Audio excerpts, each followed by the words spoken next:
Hello, Jelly. I see. Srem, you missed the T.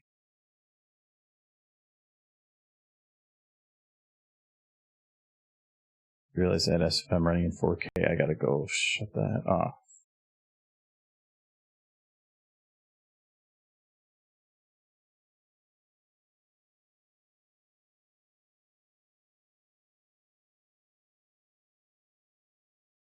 There we go. Now it's back at 720.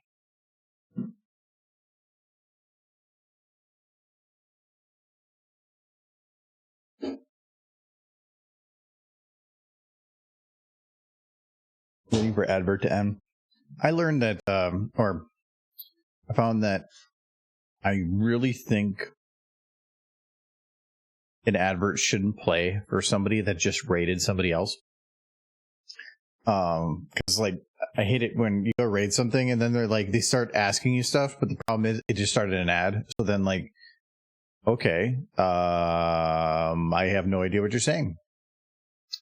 That's stupid. It shouldn't do that for the streamer. It, just in that one situation, just.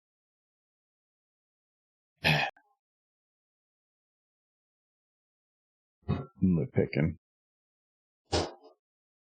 You have ads?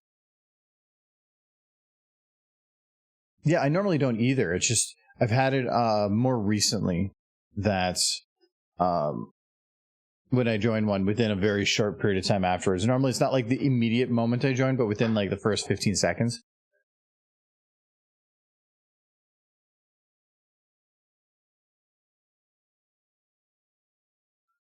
Actually, I should do another test on that, like, because I know it plays ads during. I mean, would it be useful to know from you guys about what the, how often it plays ads? Because I can, if you force ads to play, it will delay ads going forward. And last time we checked, it wasn't significant, but if the delay is equal to the amount of time that you would normally get ads, then you can basically make it so everybody has them at the same time, and then I can like go get a drink or something, and then not have to have it be where you're like, what's going on? Did I miss something? You play ads every 10 minutes for the basement fund? No, fund? I'm guessing a fund. Ads revenue on Twitch, they increased it even recently, and it doesn't matter. It's still crap. It's probably actually no different than YouTube, but YouTube is like, I can't remember what it is on YouTube, but you still only make like $1 on a decent length video, like a couple dollars max per 1,000 views, but that's even for like longer content. Twitch, 1,000 views is for some people like a stream. Like that means that the ads are kind of whatever. 1,000 ads will pay for 1 centimeter of drywall. Yeah, probably something like that. No, I think ad revenue on Twitch is like $5 a month for all the ads that are played. It's like nothing. It's useless. That's why anything I can do, if I could just 100% just shut ads off on Twitch, I would. They're just useless. YouTube, they work pretty well, but on Twitch, no. You guys provide significantly more support in every way possible than Twitch's pittance. If you have an issue with the video, I usually flick the little instant off and then back on again to avoid refreshing, to avoid potential getting stuck in an ad. I've even found though, like the difference between low latency and not low latency isn't even that much. Actually, if you don't care about delay, turn it off. It actually should give you better quality. A lot of the low latency things, this just doesn't take as long processing and whatnot. So if you actually turn it off, it might provide you better quality. It gives itself that extra little buffer. But I think when I went to one streamer, the difference was like 7 seconds and 12 seconds delay. So at that point, does it even matter?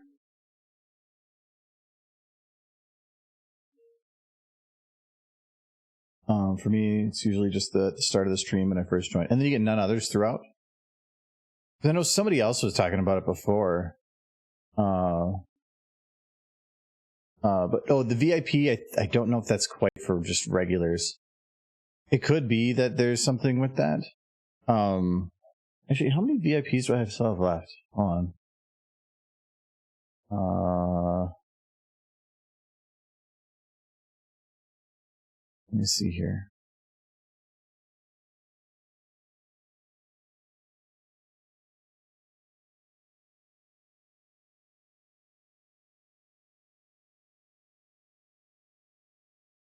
Oh, I still got like 22 of them.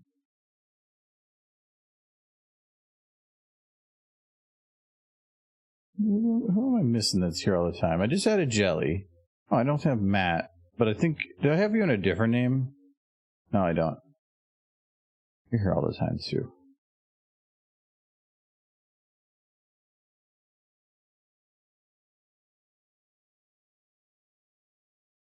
So you got it now too. Edward's got the other fancy. Okay. So yeah, then everybody's your VIP now. You're all fancy. Because I can do 50 and now I'm at like, I think I've got 29 taken.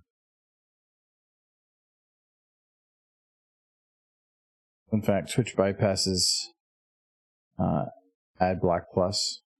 My blocks or bypasses mine too. Well, it has to know if something's an ad. So if it puts it through the stream and it can't tell the difference between a normal video and an ad, then yeah. Except for the ads are normally super high quality because again they can be pre-compressed and whatnot. Okay, I think I'm good then. If anybody else comes on, remind me and I can add them too. Oh, I didn't have my music prep. It's always when I hit the button that I remember I gotta get my music. Hello. Michael's eating food over there. He says he's dead. I have to re-add my music folder. I went into my registry and I cleaned out all the crap here I don't care about, but now in like this situation, I'm having all my music in my actual music folder. This is a separate drive. And so yeah, if you don't like that like 3D folder and having all the different libraries here, there are actually ways to kind of force remove them. And I did, because I don't like that. All the, everything here is separate hard drives. My laptop's even has a drive here when I have it turned on so that I can sync a SFM file. It's the SFM folder for that laptop.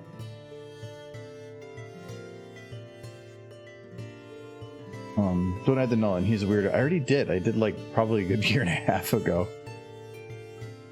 Fancy's been fancy. Yeah, I can't do Edward though. Edward's got mod, and mod is like supersedes it. Okay.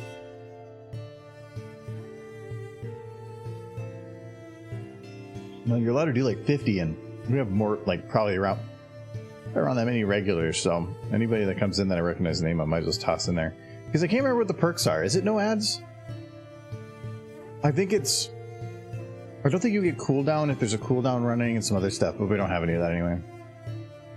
You get ads. Okay, that's what I thought. I thought the ads are the same. They're not going to get me a thing for free because kind of a free thing, but the I think that there was other perks. Like, yeah, I think it is like if you have a chat on slow mode, I think that VIPs can bypass that or get a better version of it. Also, I think it's a cool feature they added for if your stream gets raided in a negative way, like a hate raid, you can actually activate like a shield mode type thing very, very quickly with like a single button. Edward, if you don't know about that, you might want to check that out. And it will basically lock the whole chat to people that have only followed you within a certain period of time or only VIPs or certain criteria. I've already set it up so that it should be if something happens, so we can just hit that and then people are annoying. That's actually what worried me with the Halo raid that we had on Sunday. When a whole bunch of like large groups start popping in, I'm like, oh god, is it just like a hate raid? And it wasn't, thankfully. It was actually some cool people. I'm doing driving, but I'm doing good. I was doing driving. Bypass chat filters, maybe. I can't remember, but I trust you guys. Well, I should add Streamlabs as a VIP. Wait, can I? Hold on, we're gonna see if we can do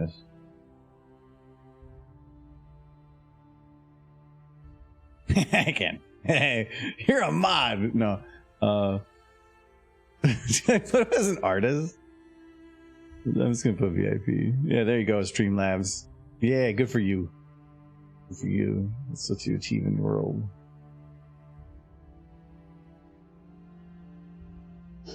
What's the other one? I have one other bot. No, it's Streamless that does the bot stuff. Anyway, we're still back on this. I have actually spent the last 4 or 5 evenings rendering stuff. So I haven't actually looked at them though. Now I'm actually scared. I'm wondering if like they're gonna be corrupt or something.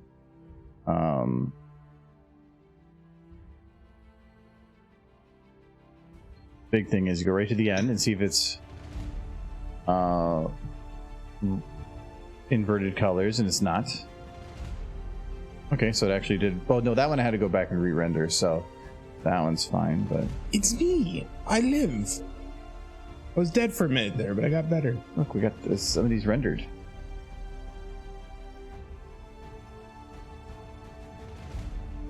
No, speaking of like chat stuff and mods and stuff, I had somebody come to my chat last night when I was streaming who said they were gonna make me famous. I saw that. And you know what? I didn't get rid of them. Really because it would have been hard. So you know what? I'm famous now. No, it's because you have nobody set as a mod in your channel and you don't want alt tab. Yeah. But now I'm famous, so I didn't get rid of them, and they made me famous. Can you move just a little bit that way? I'm famous. Because you're right off the screen. I'm too famous. Unless you want to go zoom out the camera. You want to zoom out the camera, then you don't have to sit so close to me. Dude, I don't know that you understand. I'm famous now. I don't have to do nothing. Okay, then get the fuck out. I'm screwed over a little bit. Yeah, it's a little better. They making famous people. The rendering strikes back. No, I was actually curious on how some of these turn out. Like this actually looks pretty good. I'm going to be adding like a lens flare down here and whatnot. This shot I do have to go and redo again. So sweet. For some reason that particle effect looks... the fire one looks a little bit rough. Oh. Oh, and those... Oh, that's the engines in the background, so that's fine. You get some ponytails. Yeah, that fire is not working correctly. Strippy fire. Might have to double check that because I think I used that in a different one. No, this one I have to redo because the lasers from the bolts are still locked to them. So you can see this one just like weirdly side. Oh, actually, yeah, you can see that. It's gonna hit the derpy. Look at Michael. It's going for the derpy. He's laser proof. Boop, boop. Okay. Lasers. But that's the reason I wanted to get these rendered though. I did some of this render. It's purposely dark. I'm going to boost it in post. Space is pretty dark. I did have to go through here and make some modifications. Then look at the derps. It's good. I just finished eating some like coffee and stuff. Here's some of the other one. The other one go fine because this is the one where they're getting to Chuck E. Cheese. Yay, Chuck E. Cheese. Oh yeah, I realized I have to go back and re-render this because the table was not done properly. Whoopsies. I actually thought I re-rendered that. Oh, I re-rendered some of it. I didn't re-render the last shot yet. Yeah, I re-rendered like this one and stuff. But I have to go back in the others. But yeah, it's getting there. It's gonna take some time to get everything rendered. That's why I'm trying to start it. They're surprisingly not taking very long, but some of these shots, like this is 1071. Oh, that overrode it. Stay away from sure. So some of these are 7 seconds, but some of these other ones are like a good 30. No, I want to know who P is. P? Yeah. Apparently, you gotta stay away from him. It's from Michael. Can I get your autograph on this check? Yes. Yeah, I don't know how we got your check, but...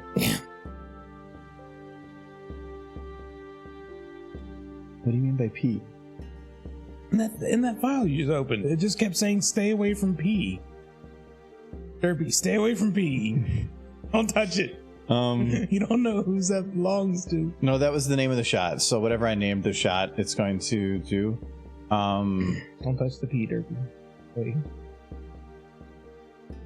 I actually don't know what that was. Derpy, stay away from P. Stay away, but you better stay away from it. That's all caps. Like, you stepped in it again. We'll take a shower. Yeah, these files are pretty useful because you can even go up here. It shows you all your all the properties that run it. So you can see that I was running it in 4K mode. I was running with an increased shadow property added in. At HDR level 3. That's a new one. Stay away from pizza. That makes sense. I'm not sure on that, but oh yes, it makes far more sense than what I thought it was. Yeah, because it was for Angry Derp during this compilation bit here. Mm-hmm. It was for right here. I had to re-render that with the table. Look how Angry Derp is. Not pizzas. This is very, very gross. But yeah, get there. But the only 2 shots we have left to do are these 2. We need to get some of the lighting done and whatnot. And I have to go fix the other one, but that fixing the laser shooty things it's so boring. It was like 3 hours of work to fix one of the other shots. But that one had way more in it than this one's going to.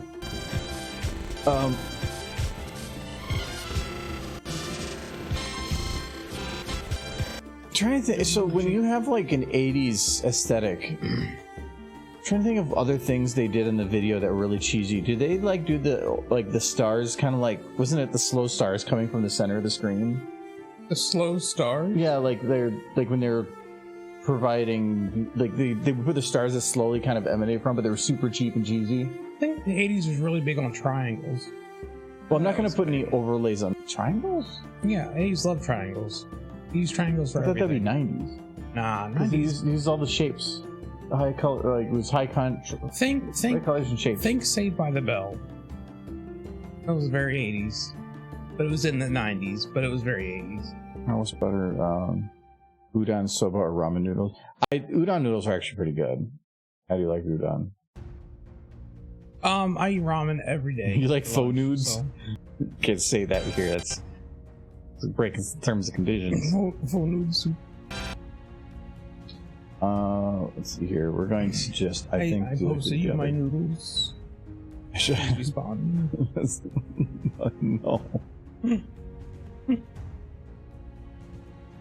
going to just get rid of all the light, paste. We're going to get rid of that light because it's probably going to be identical to the one that's already there. So the lighting's going to be bad again. Oh. Just realized that they're so close to the edge of the dance floor. Is there any chance you can load in even more derpies? Like in the crowd? Just have like a crowd of derpies. Why? It's a silly question. Well, I can put in more derpies, but every derpy I add just kills rendering. It does. But it's worth it. Need like at least like 3 rows of derpies like around the dance floor. If what I actually should have done, but I don't know if it helped that much, but is any of the derpies that aren't on the main floor, swap that derpy with the oldest derpy model I can find. Because visually their hair is going to be a little different, but other than that, like most people aren't going to notice because they're going to be in the background, and it would be actually significantly less polygons. But the thing is, I've already loaded in the derpy model, so it's not like it's having much effect because it's already loaded. Right. It's not affecting RAM at all. It might affect processing, but bones moving, or it doesn't matter if it's an old model or a new model. What might actually help more is like if their hair isn't going to move much, just lock their hair in place. That would probably do more than anything. Render time, it's about keeping how long it just takes for each frame to process when I'm rendering it. It doesn't usually matter that much because I render overnight, but the longer you let a render go, the more chance you have of something coming in and like messing with it. And if you're really like having a lot of processing going on per frame, you're just asking for something that is going to bump in and mess it up. I've had it before where just certain screens, if I popped it up while it was rendering, it would just completely mess up the rest of the render. It would keep rendering. It would just render. It's an inverted frame every other, just infinitely. Sometimes never stopping. I've had it go like 9,000-10,000 frames before I woke up in the morning and found it's still going. So Yes, ma'am. Yeah. You gotta have this rendered for the convention. Yeah, I'm not worried about that. Yeah. It's still only like 4 weeks away. No, Not even 3. It's 2. Well, 2.5. 2.5. Yeah. And it's great because we don't even know if our panels are accepted yet. Nope. And I'm pretty much gonna have next to nothing if my panel gets accepted at this You have point. 2 weeks. That is not enough time. You know, Derby, you can just write it up. It's just gonna be, not to mention one of the weekends when mom's coming to me. It's gonna be rough. If that panel gets accepted, it's gonna be rough at this point. I'll help you with like 5-6 seconds of content. Oh boy. And most of it, long panel. and remember that you only really need to make like 30 minutes of content, 40 minutes of content. Yeah. Yeah. And even that, if you have videos playing, that's probably going to take up half of that. Yeah. Because all the rest I'll of have it, like 1 weekend to put it together. because you don't want to do too much, because if you do too much and you have to stop it early, because you interact with people, you talk with people, they have questions, they want to, you like, what is your derpy theories? You don't want to have a panel where all you're doing is providing information. You want to ask the audience what their thoughts are on things, get what they say, and then have a conversation. Otherwise, it's just a video. And that what you do is just videos? Yeah, but at the panel, I do a lot of videos, but you also talk with the audience and stuff. Yeah. You got a voice impression for rendering. Rendering is not a voice impression. It's like, processing, done, processing. Kinda.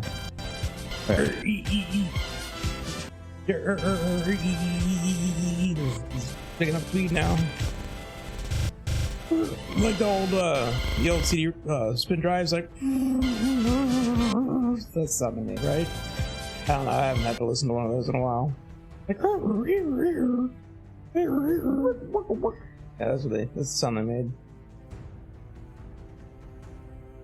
This reading wave file, yeah. Beep, beep, boop. That's the rendering noises. No, I know it. I'm rendering. No, I'm rendering. Like that. It's taking a minute.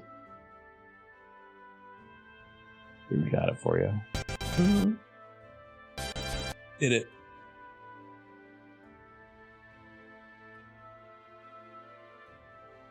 Wilhelm scream. Rendering sounds like. It's crazy. Everybody has to have a computer that makes like next to no noise, but back when I was a kid, computers were just like screaming half the time. They did like a fraction of the processes. Yeah. But it was I used to love the old computer noise. Like you start up your computer and hear wah, wah,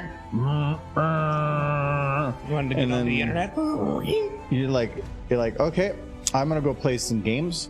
So I'm gonna start up my computer and then I'm gonna go have dinner. Yes. By the time I get back, it might be done. I remember even when I had my old computer for the one I had now, when I first moved here, my plan was to turn on my computer, go take a shower, and when I got back to my computer after the shower, the hope was that it would be fully booted. I had the It took forever. I had the interesting issue that for the longest time my Windows boot manager was busted and I couldn't get it repaired. It just wouldn't repair. It had to do something with mirroring drives and whatever. Right. And so the only way I could start up my computer, even though it was on an SSD, was I had to have a Windows install disk in, and it would load from the disk, boot off the disk, and then switch to my drive. So it still took like a good 5-6 minutes to boot up because I had to pull from a CD for the boot. Yes. It was really annoying. If I didn't have that in there, it would just say boot manager corrupt, please repair, and it never worked. I eventually just did a clean install, like complete wipe install, and then it went back to normal. But I had probably a good 2 years I had it like that. So every time I turned on my computer, the first thing you heard was the disk drive go wah, wah. Remember back when I was younger and I just didn't care. Every time my computer started acting up, I would just do a fresh Windows install. Every time. Just wipe it, start over. That's what's nice with drives being pretty cheap now, though, is it's stupid not to have 2 hard drives. just have all your operating system on one, and then everything else outside of it somewhere else. So it's like, oh, my computer's acting up. I can reinstall, and you like getting back to where you were is super quick. Yeah, super nice.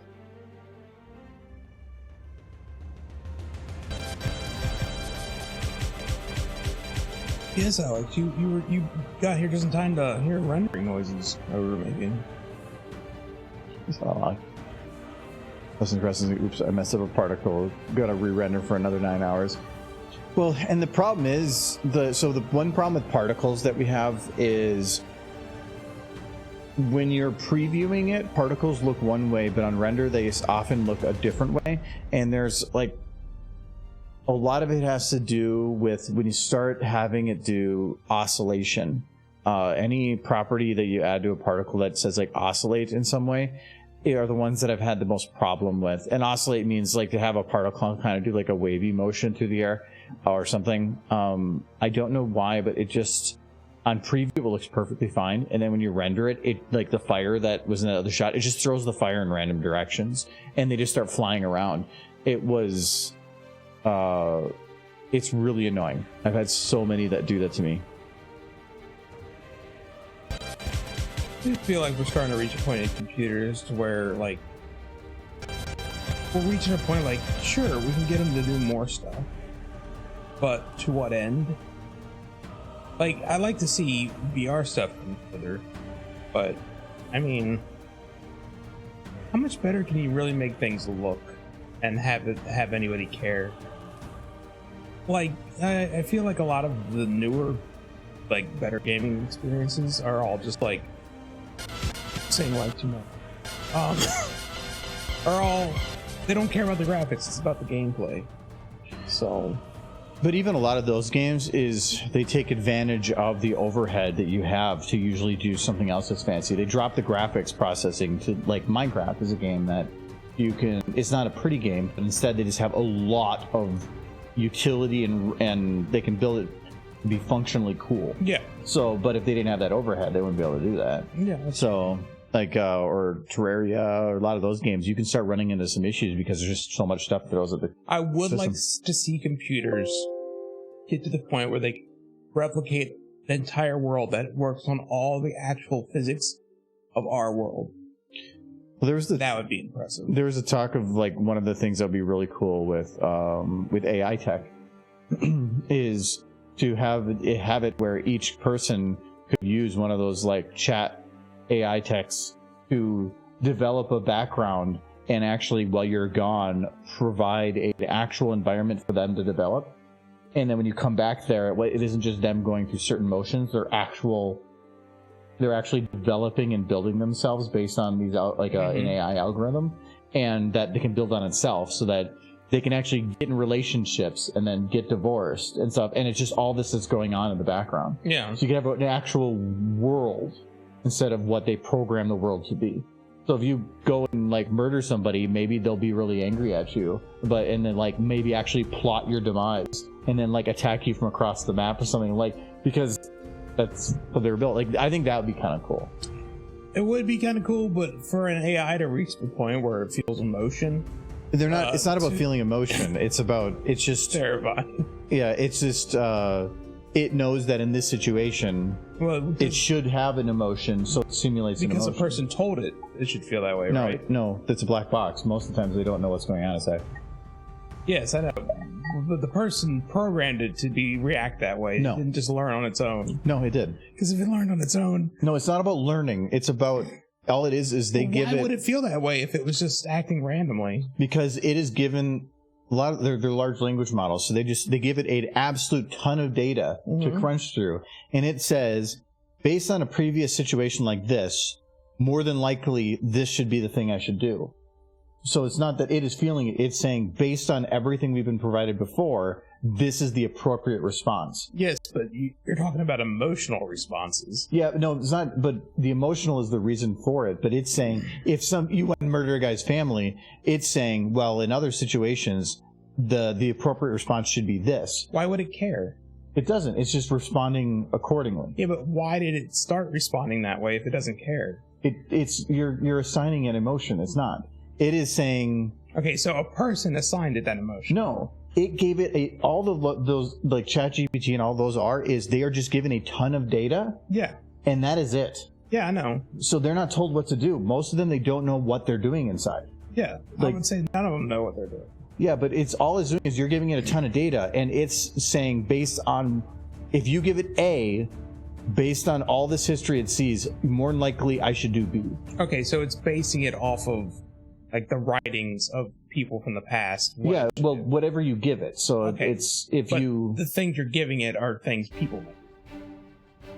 To a degree, but kind of like with the game though, you could give it certain specific data that says like that is associated closer to that situation. Like in a village, this and this and this and this and this and this. Yeah, like if assign certain values to things. But then all it is you keep it runs through this like the situations like hundreds of thousands of times and develops patterns, and then it just follows those patterns. So you just feed it the entire soap opera, The Days of Our Lives, and then you just turn that into the AI. Actually, if you gave it all of that, it would probably start reacting in a similar manner. Yeah, that would be fun. That would be kind of fun. Yeah, because all those people are crazy. Not that I ever watched Days of Our Lives, but it ran for like 20 years. It's a lot of data. But you do stuff like that, and then you could actually have it where they're responding in a similar manner. Yes. But that's the only way they'll respond. So their only emotions and anything that they know are in regards to what they've seen from there. Yes. So they're not going to go and start becoming ultimate dictators and like say we have nuclear bombs unless that wasn't the show. They're not going to invent them. It's all going to be based on what they were given. A lot of evil twins will pop up. But I agree with Vice that it would be insane if you could have a whole world that you could go into, interact with, and it's like one of the games I remember with it was what was that? It was one that kind of failed. One? No, the one that the Mass Effect team made. It's the one that failed pretty bad. The failure game. Yeah, the Mass Effect group went, they did it. Andromeda? No, not Mass Effect. What was the other game that came out like that? It failed. I probably didn't play it. No, I bought it for like $10 on Amazon because it failed so bad, and I enjoyed it. It just was a very small group base playing it. Anthem, that was it. In the city there, they had some really cool sequences of everybody working and making the city look alive, and they were really long animations, but all of them are pre-done. Yeah. But if you could have an AI that would actually know a job that they were doing, but then if you came up and interacted with them and could actually have a conversation with them, and then they would like actually react to anything you were saying based on whatever other data, and to convince them to leave their husband or something, just randomly, why not? Like stuff like that would be kind of neat. So what I would like to see in a game before I die is an RPG where like an MMO, or if you want to say craft a sword, you have to find rocks and stack them in such a way and put them together with mortar and cut down a tree to build a fire and then dig up raw iron that is actual raw iron. Everything in the game would act like it does in our world, not like in a video game world where here's the iron, put it in a furnace, now you have an iron bar. Not that. You actually have to go through the processes you would have to go through in the real world to make it happen. Now that would be impressive. Because then, having a sword would be a big deal because of the amount of effort it took to even get that. Yeah, but the game would start in the Stone Age. But most, that wouldn't really make much sense from any much of a standpoint because the materials might exist, but nobody would want to put that much effort into making such a thing. Are you kidding? Also, most things like that, it's not one person going and doing it. It's you telling somebody else to go do that. It's like the guy that did the video that he showed making a chicken sandwich from scratch, where he literally every single ingredient he farmed from the world. So when he needed salt, he went to the ocean and boiled it down to get the salt, and he went and killed his own chicken, and he grew his own lettuce, and he didn't just make his own bread, but he made his own flour. Literally everything was made 100% from scratch, and it was a process weeks long to make a sandwich. It's like that.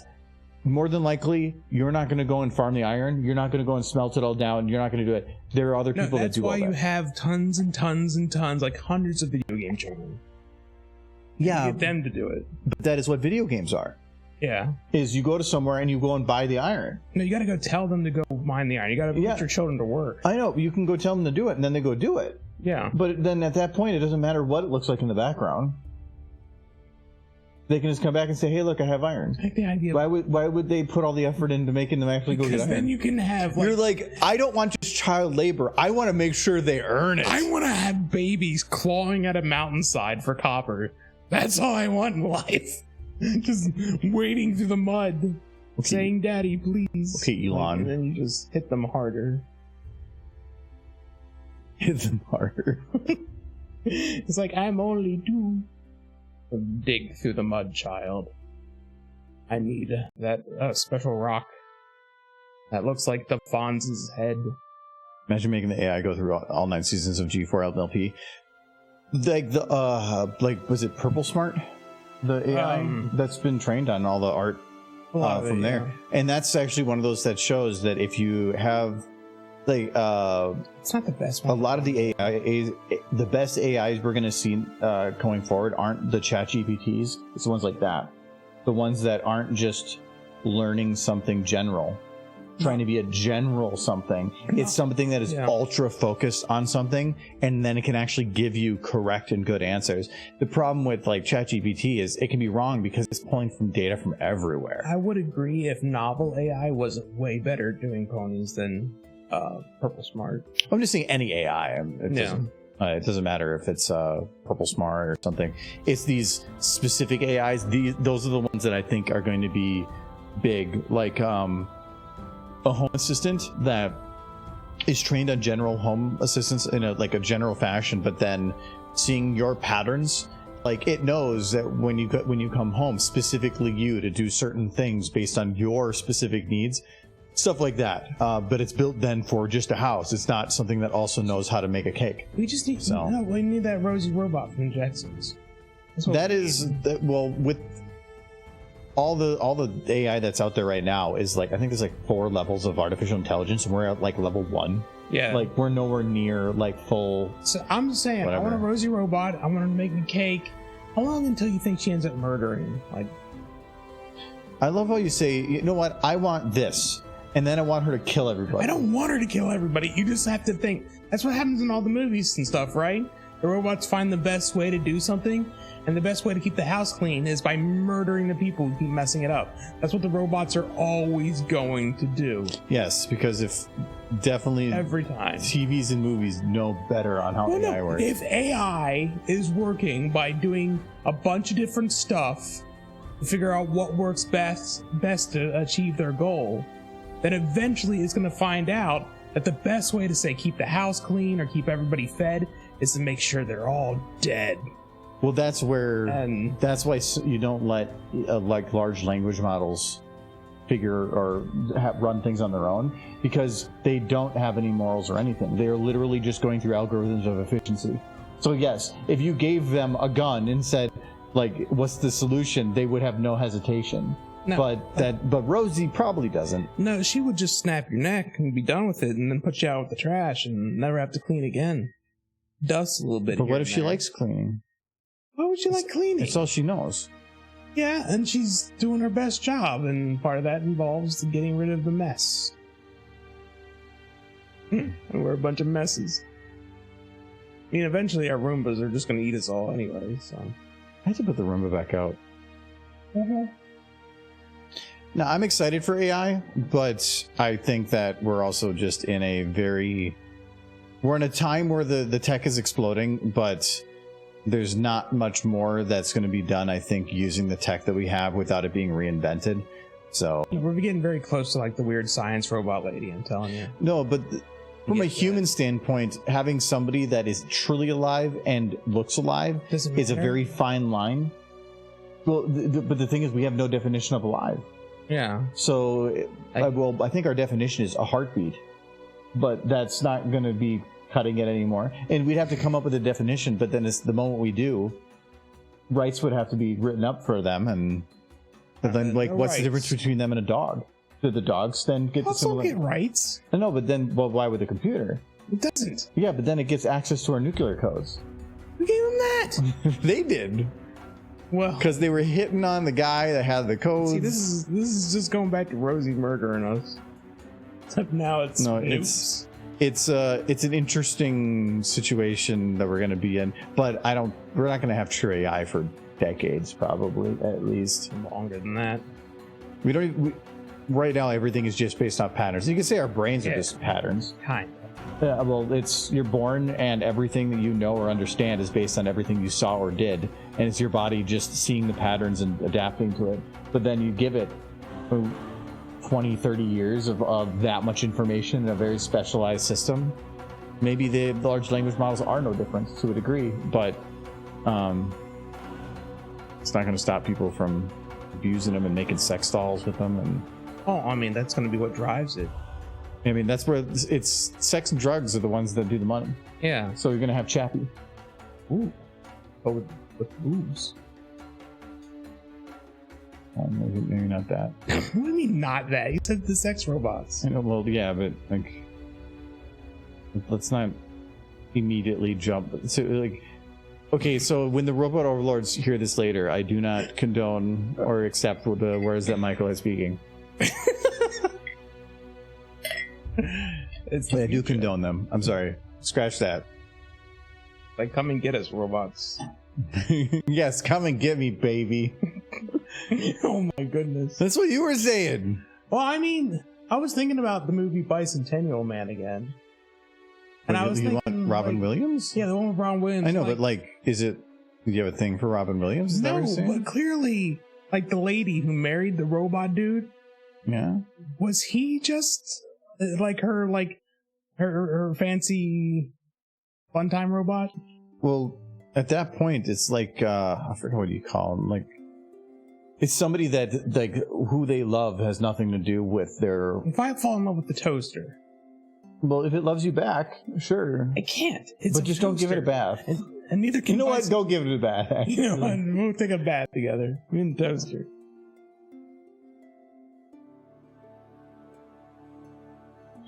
Where is the green from that coming from? A car turns a suitcase. We better get a car that turns into a suitcase. That suitcase would be heavy as hell. That sounds like a horrible idea.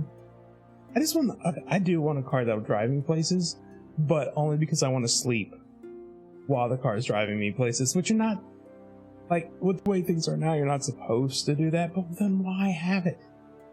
Either I'm sleeping or I'm driving. I'm not going to be just sitting there staring off into the distance while my car takes me to work. I'm going to be taking a nap.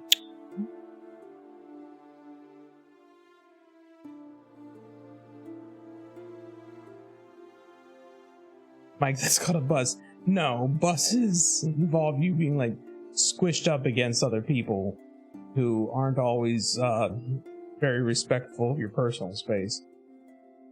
You can do without that. Done enough of that. What's hitting her eye here is, if I had to take a guess, yeah, it's the light from the floor here.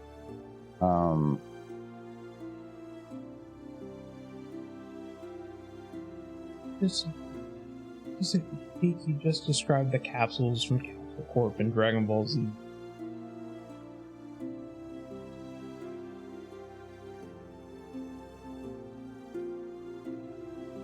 Okay. That was a manhole cup.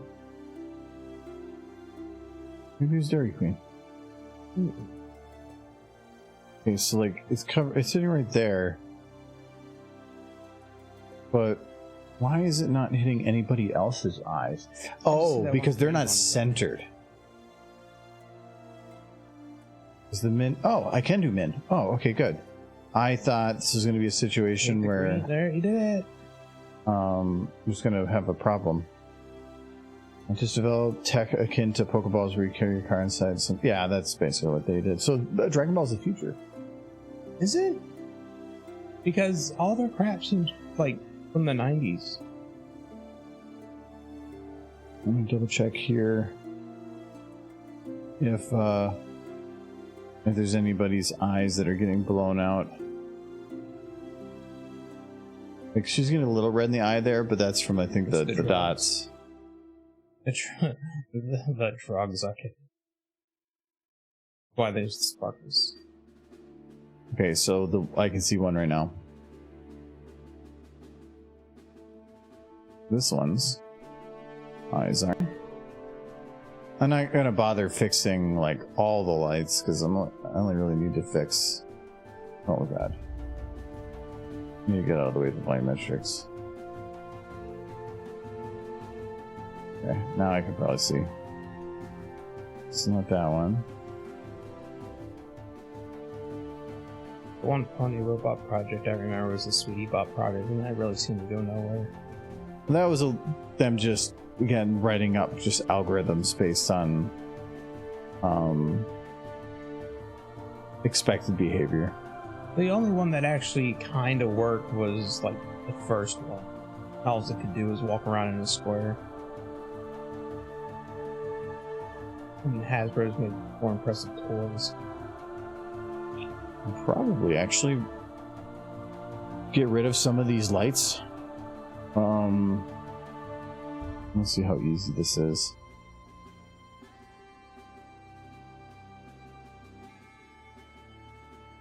For the tiles.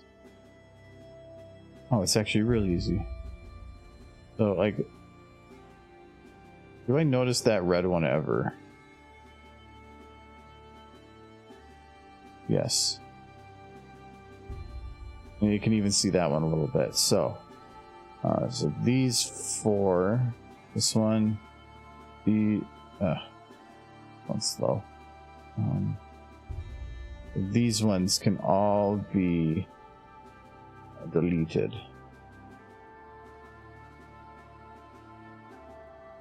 Uh-oh. It's choo-choo time. It's choo-choo time. Choo time.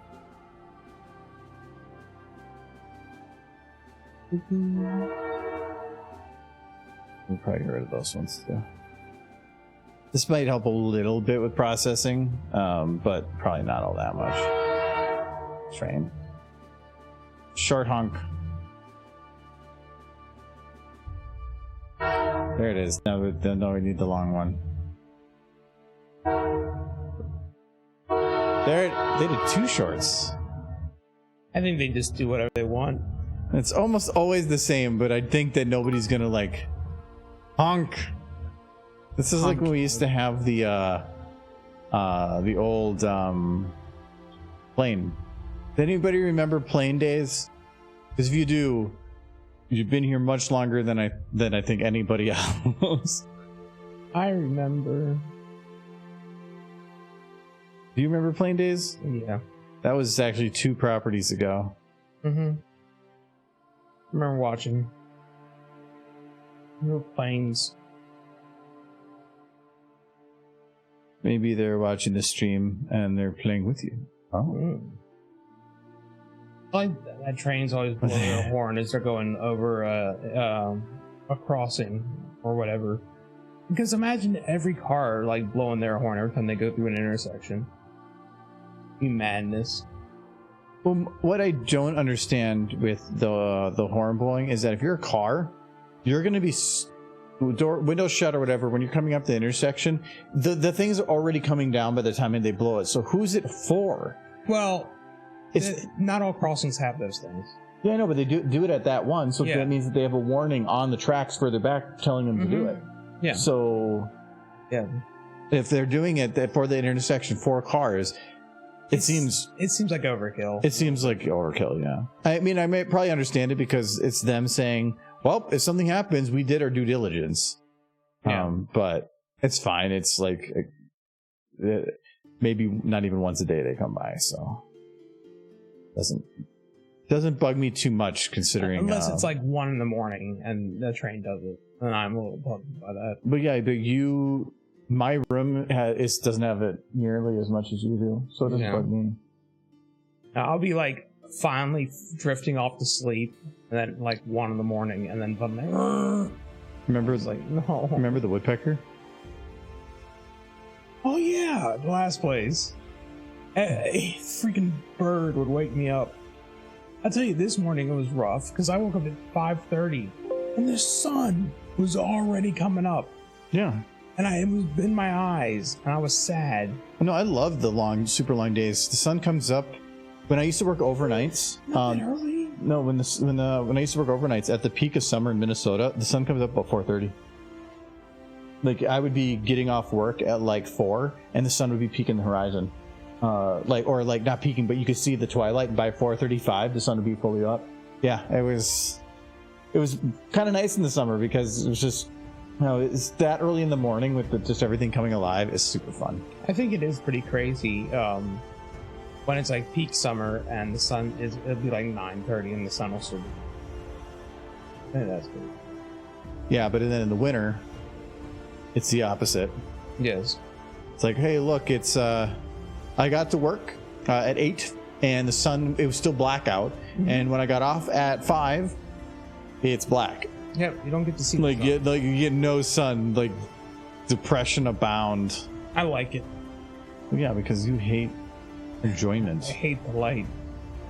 The dark look. Yeah, but then last night we were outside because it was super nice and you're like, ooh, this is nice. The temperature was nice. I wish there were clouds. Less sun. We're getting like slightly permaclouds because of the fires. Yeah, the smoke. Yeah, the clouds are the sky is very gray today. It's the sun still pokes through and it's still sunny, but it's hazy. But if you at work, because we have tinted windows, it looked like it was cloudy outside all day. Yeah. I'm like, what the hell? It says it's sunny, but then you actually go outside and you're like, oh. I think there was one day last year where the forest fires were particularly bad. Last year had some rough ones, yeah. And the sky was just red. And it was bizarre and creepy. And sunsets, it sucks with the fire going on, but sunsets, when they have those fires and stuff, it can be very pretty. Yeah. Just the haze from everything and the sun going through it. When the skies are blood red, though, that's not pretty. That's terrifying. My favorite is when you get, like, not long after rain and the sun peaks below some clouds and reflects off the clouds above. You can sometimes get evenings where literally everything looks like you went into Photoshop and removed all but the yellow. Like, everything will literally just be yellow. Like, the creepiest, like, sharpest yellow. And it'll be like evening, everything was dark, and then suddenly bright goddamn yellow. It's super rare, but it's so neat when it happens. It only lasts like 10 minutes. Oh, I love that. I had a job that had past train tracks, and some days they'd be late when a long train would come across. Yeah, actually, I had when I worked in trucking, we were on the other side of a train tracks, and just like he said, it was uncontrolled. So all it was a stop sign. Actually, I don't even know if there's a stop sign. They had, the ones I remember seeing, they had the lights at least. Yeah, no, we had none. It was because after that, it was 3 businesses, and that was dead end. Yeah. So they didn't bother. So, but if trucks went by there, so there were required, you stop and you look. And we had it where, like, one train got stuck on the tracks, and then we couldn't get any drivers in, so we had to have guys that would come over, jump across the train, get their paperwork, and walk it in, because they were all backed up before this train on this single road. It was a little everything. I do remember there were places out in the boonies I used to live where the trains would just come to a stop because they had to, or something got backed up somewhere, and there were entire, like, residential areas people could not get in and out of. Like, it would just trap them for hours. It was crappy. Like, they would never let something like that happen around here, but out in the middle of nowhere, where you're only dealing with, like, a handful of people trying to get in and out of an area, they'll just stop the train and be like, yeah, go watch a movie or something, then maybe we'll be gone, you can go home. One of my favorites, doesn't do a train, but we were, I remember this stuff too. We were doing a trip to Utah, and my father just likes seeing lots of nature stuff. And we pulled off on this dirt road and traveled down for a while, and then just in the middle of nowhere, there's a stoplight. There's no intersection, there's no nothing, it's just a stoplight. Like, full, planted to the ground, hanging up over it, and it's red. And you stop.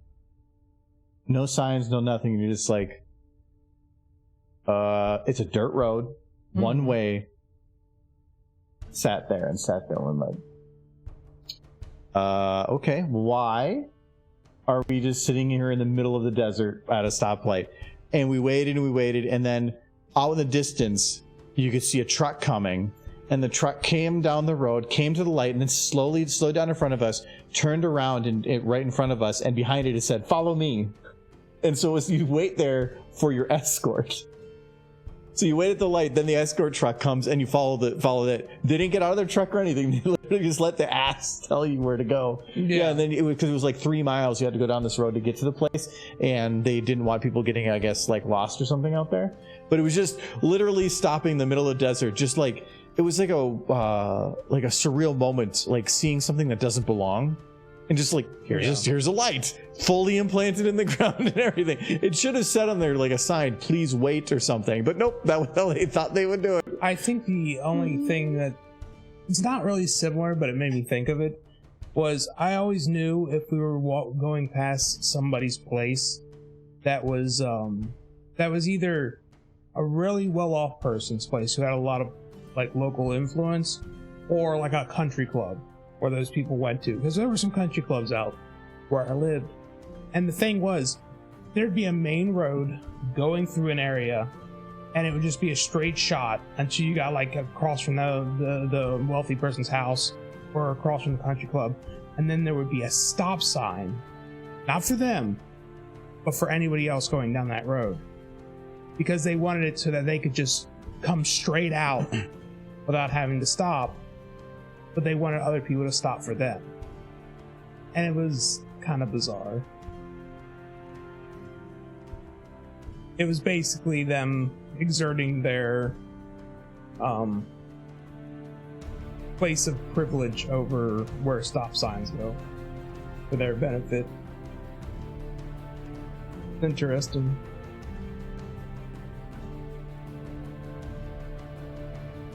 Sounds dreamlike. Yeah, liminal space. Yeah, that's kind of what I was thinking with it, too. Liminal space? Like, the things that where reality is confusing. Yeah. I forgot the actual definition of it. Anybody else that popped in that we didn't get on this yet? I don't think so. Okay.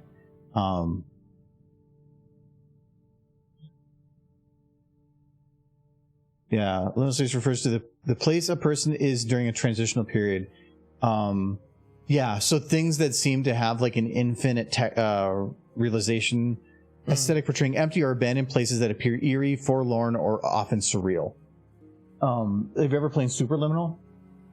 I feel like I've experienced that in real life. So, no, like the game Superliminal is the whole aspect of that is that you can grab an object, and how big that object is based on where you place it within your perspective, and it gains that size. No. So, like, if you pick up an object off the ground and you see it this big in front of you, but then you lift it and then you let it go, it might be huge by comparison to the background now.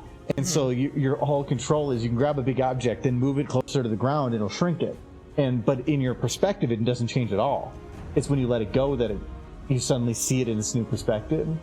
It's really, really neat. It's a short game too. I think it's only like 6-7 hours. I remember watching you play it. Yeah, it was actually a lot of. I came in a Humble Bundle, and it was very good. And I think they did an update for it recently too. But yeah, liminal spaces are neat. I think the backrooms are a liminal space too. But I do like that they have some here. Yeah, like this, like big empty places that look, or yeah, like this. Abandoned malls are always fun. Somebody took all their gumballs and went home. I don't really find that as a liminal space. Maybe a little bit, but like that's a backrooms. Yeah, like this would be to me. Mm-hmm. Those things I think a liminal space is the equivalent of the uncanny valley for the non-human or the non-living. So it's like where your brain has that confusion of what's real and what isn't real. It's like at that borderline. Is that that's the whole thing of uncanny valley, is getting close enough to real that it confuses your brain. And I think that's what a lot of those places are too. The effect of stoplight having other intersection cars and etc. Just by itself in the middle of nowhere creates a sense of eeriness. Yeah, and that's why we almost just went forward because it just didn't provide any details. Thankfully, that truck showed up really quick. Entire job. Well, I mean, it was probably 5 minutes. Leading people. Yeah. Well, also, if things go wrong, because there was a rough road.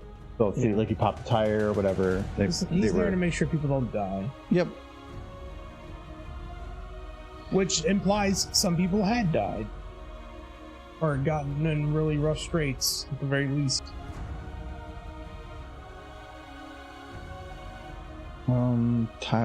I gotta do these tile underlights. I actually think there's a community around here somewhere that's doing. There was some area I was driving through with a bunch of really, really nice houses, and there was a stop sign at almost before every driveway.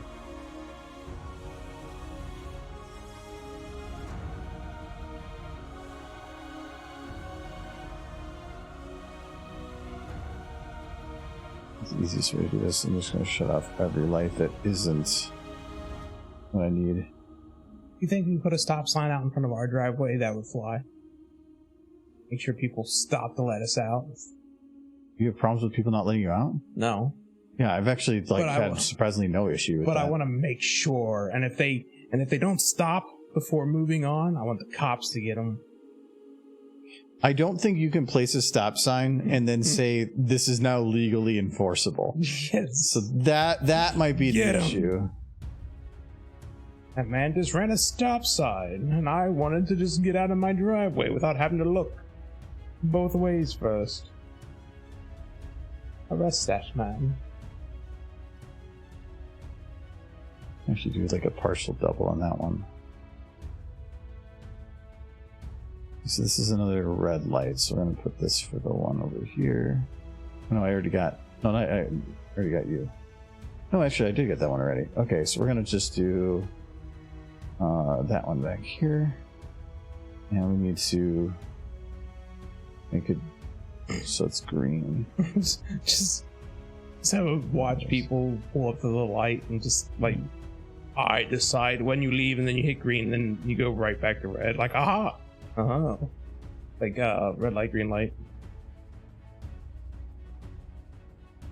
We're making a Backrooms movie. I'm not surprised. I don't think anybody owns the copyright for. Well, no, actually,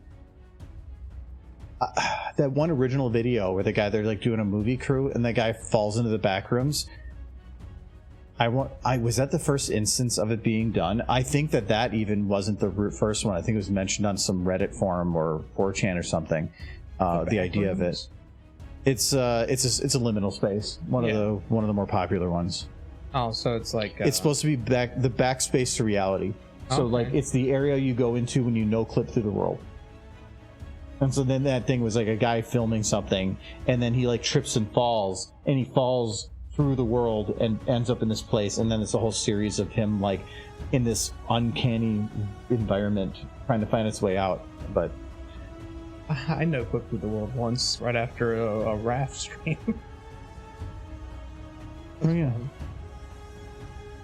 yeah, the one who filmed those videos. I don't know if they own the copyright though. Was there only a red light, or did it have yellow and green? I believe it had 2 lights, but they never switched because it just said follow me, and we just followed them. I can't remember. The hills have eyes, weirdo. Like, follow me. And the next thing you know, you're like pulling up to a trailer and the gate's closing behind you. I might actually have them. This is not there. So how is everybody on this fine? There?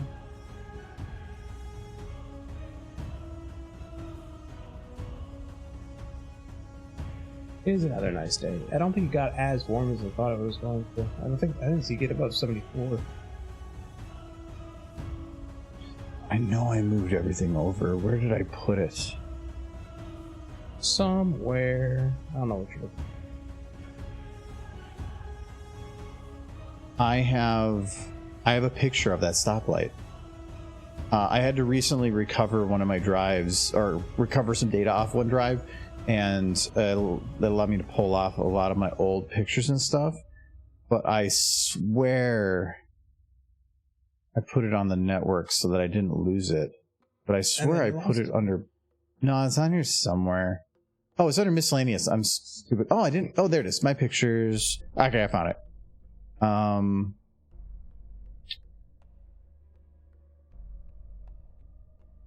Is it Joe's cabin Grand just sounds Canyon? I swear it might Uncle Joe's cabin. might be Yellowstone. People. Because this is like old. I was 21. On saying that was a long time ago? What are you trying to say? I swear it was this trip because I don't remember it being. Took so many photos. Yeah, I had a really cheap digital camera at that Devil's point. Tower and all the Oregon Trail games. At this point, smartphones didn't exist, so you had to actually bring a camera.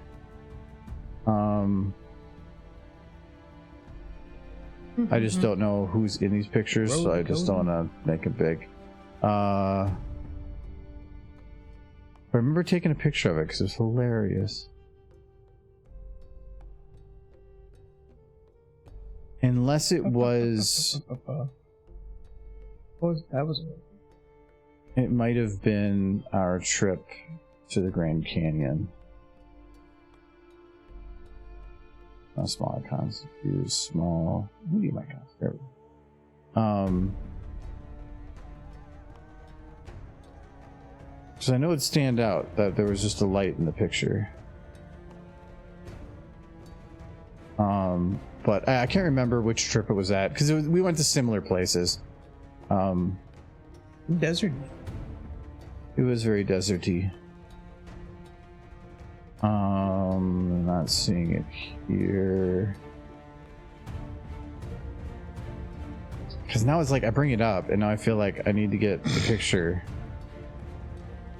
Pixar didn't happen. Yeah, exactly. There's a picture of the road.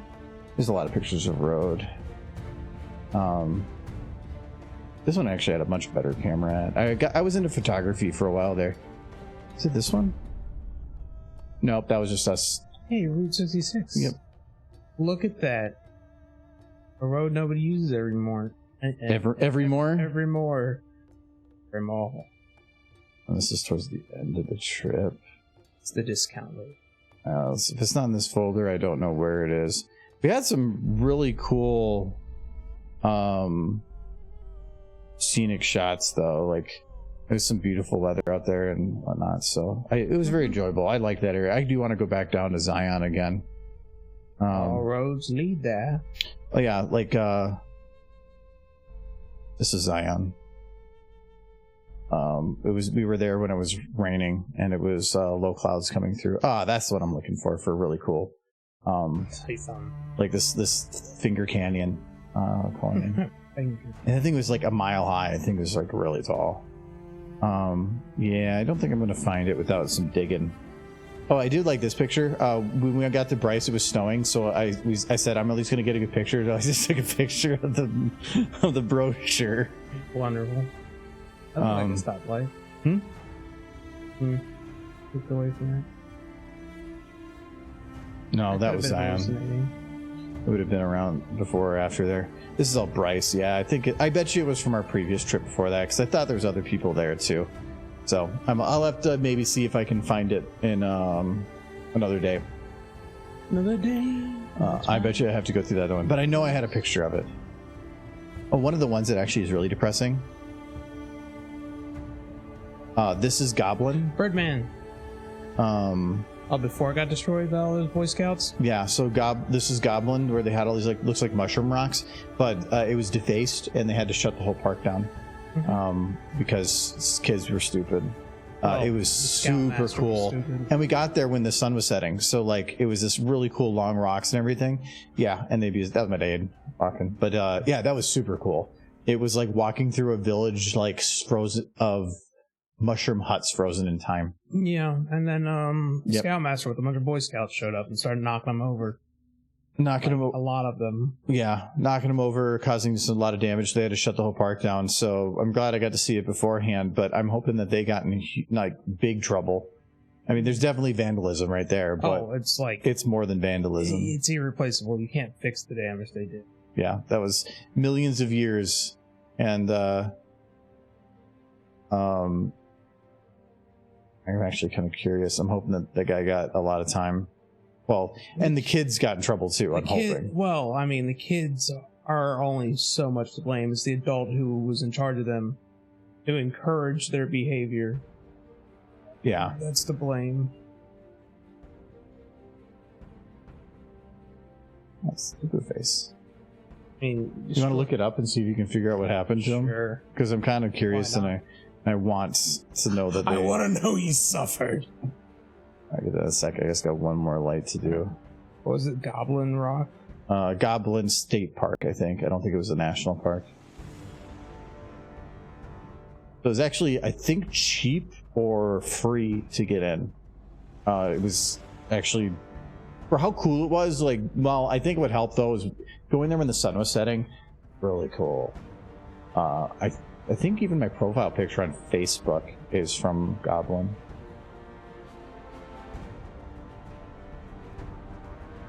He's back on.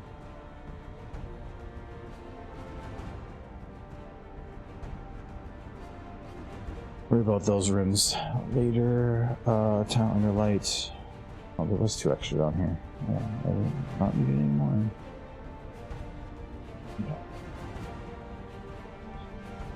Spotlight was a figment of my imagination. No!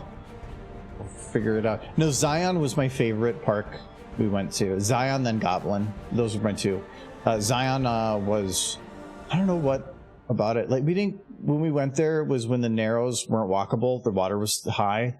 But I really want to go back there at some point when the Narrows are lower. So it's a finger canyon that gets cut in by a river that's just been going for millions of years and wearing it down. But as you go in, the water's coming out of this finger canyon, but it gets narrower and narrower to the point of it's like only about like less than that across. But normally there's a ton of water throwing through it. But if you go down during the low times, you still have to wear like water boots, but the water's only like a couple inches thick, and you can walk all the way back there, and it's like 1,500 foot straight up of rock all around you, like just that far across. It's kind of neat. So you go there in like midday when the sun comes down. It's kind of really neat. I don't like it. Huh? Got a year of probation. Had to pay like $2,500 in investigation costs in Courtfield. So that's it. That's it? That's it. They destroyed like 2,000 pounds of sandstone. So. Well, they probably got rid of the ones that he did, but I think you're teaching. Well, that teaches kids nothing. Yeah, but it's probably because there was no like law against it, so they had to do. Well, they were facing 5 years of prison time, but their lawyer talked it down to for what? A year of probation and destroying a national monument for one. State monument, technically. Vandalism. Yeah. Yeah. Well, still. It doesn't really stop them from doing something like that again. $2,500 and a year of probation to just not do that again. That's nothing. Well, if he does it again, then he's in big trouble. But it's not really going to change. If anybody else can look at it and be like, "That's it." Yeah. So anyway, we're gonna just shoot face. I wanted to hear that he got slapped. I did every time. For everyone that got knocked over. Every morning they take out the book called The Law, and they just whack him across the face with it as hard as they can, and he can't flinch. Yep. Or they have to do it again. Yep. Gotta start over from the beginning. Mm-hmm. Other side. Yep. Okay, we're going to open up. That 2001 monolith that was found in southern Utah had a ton of tourists that would hike there and would trash all around the land. People really are done. Dumb. Well, I say done too. Yeah, forgot. The monolith thing was not even like that was all man-made and stuff too. So that sword. Look how cool she is with that sword. Like, that's just okay. There's the sword. Oh, I forgot how this ends. No, Coco. How did you forget? Because I like happy thoughts. Every team happy thoughts, and you make sad things. Okay, we need Okay. Yay! Put it back. No, it fell off again. You just a ghost. Okay, well, she got some good time off. Yes, Just time off. Still time off. Don't know. Okay. We need a horse. What horse do we want to do? You've got to hike some there in Bryce. When we went to Bryce, it was snowing the one night, but we ended up staying at a nearby hotel, and the next morning we tried again, and it was actually like 75 degrees. That was like a 40-something degree shift at the same spot. Really interesting. Oh, that's interesting. Rap Pie Dash. That's Rarity, Pinkie Pie, and Rainbow Dash, and like the three of them is a ship. It's a prize ship.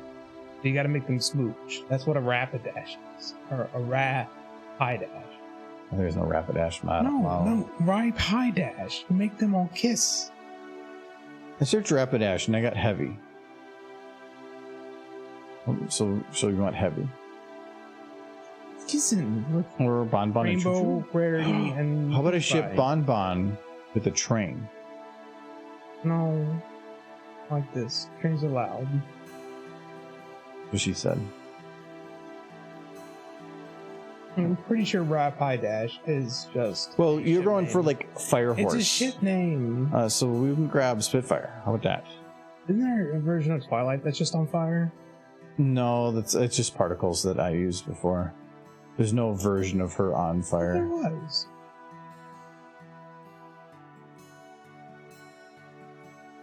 Okay.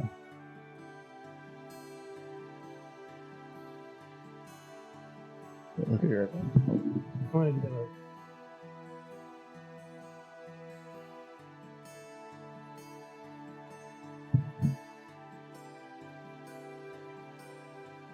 And she saw rainbow faced.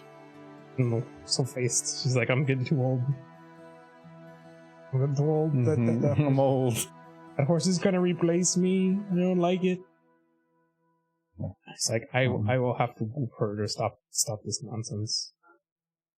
One pull Gen 1. What is that? I mean, I guess if it's on here, it's okay, but look at your thing. Do you want something to drink? I can mix you a whiskey and Dr. Pepper. Oh, if there's a Dr. Pepper in the fridge, there might be. I think I put some in the door. Because that's the Selfinks, and this is. Oh, no, that's the name of the person. That's why.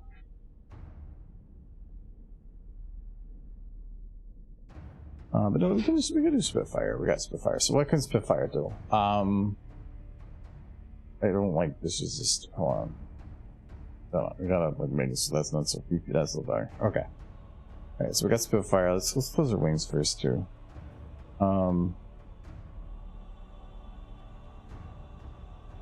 Well, Spitfire is supposed to have like the big fancy job of like leading the Wonderbolts, but what if she something else?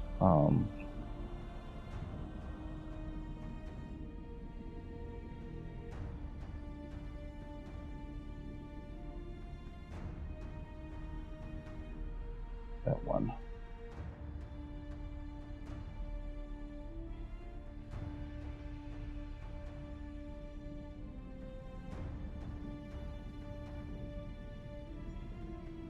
I forgot what it's called. Specific outfit I'm looking for. Oh.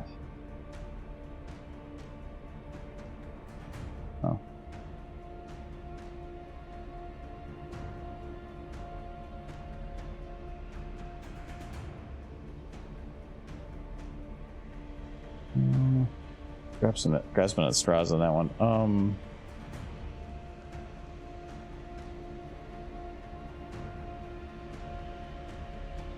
looking for.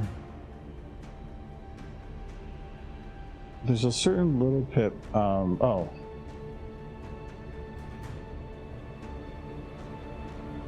Ah, there we go. She's getting a job, but she can be a janitor. She's got her like her outfit on, and she needs. Let's get a plunger. Right. Oh, that's kind of a short one. That's that nice. That's better than the other one, so we'll give her that one.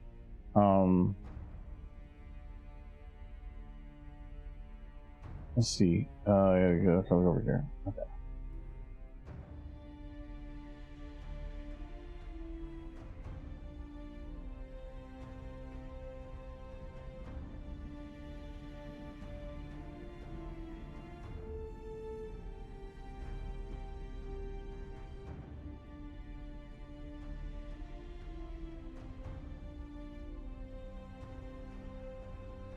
And so we gotta probably use that nose a little bit. Just a guy plunger. Okay. And this, we'll go unplug toilets, right? Yes. Okay, so we gotta give her a toilet then.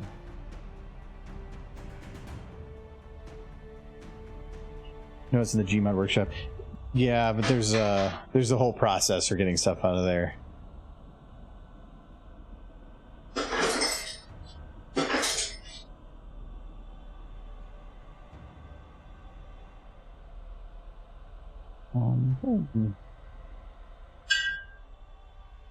That one looks good.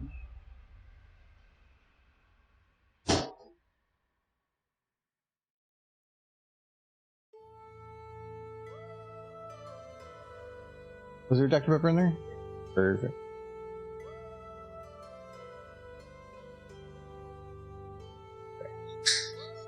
That, and then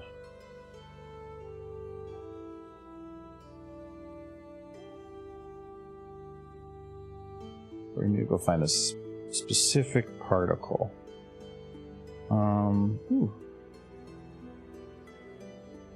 That was easy. I already found it. It was just using mod particles. Okay. Oh, actually, these are particles I made. I think.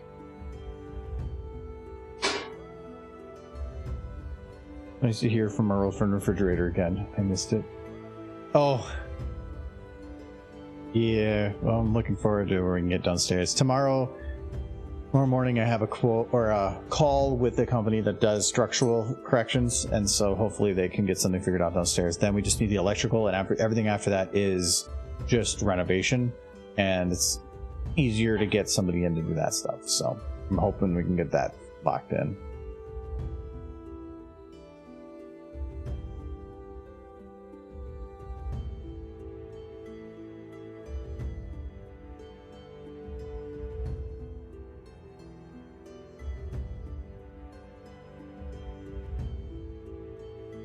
Oh.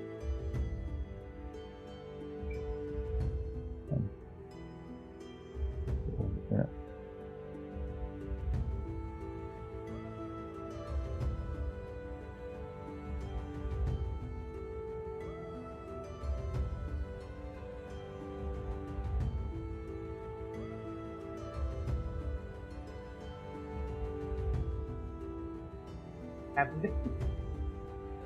Oh my god. Oh, she's got a Voltex suit. She's a plumber now. Okay, that makes sense. Like, she's finally got her dream job. Her dad is like, weren't you excited when you became a Wonderbolt? And she's like, no, I didn't want this job. It's a crap job. I want to be a plumber. Keeping the infrastructure of the city running, that's what matters. While me in the clouds, I piss over the side.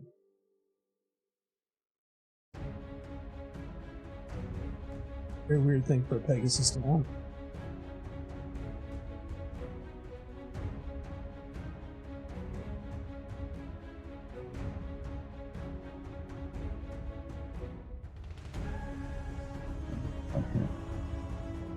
There we go.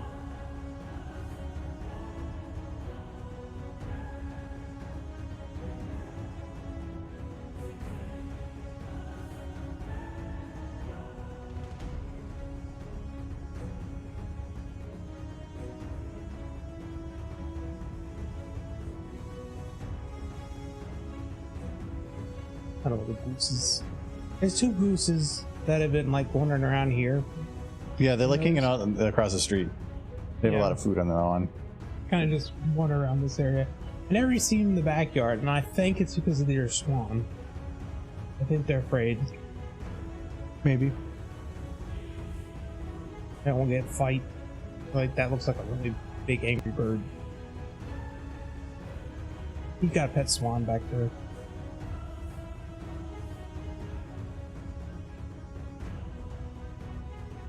Call him Honkers. That's his name now. I just gave it to him.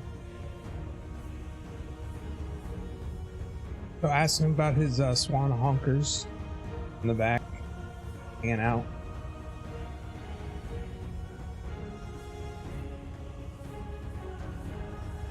Okay, almost.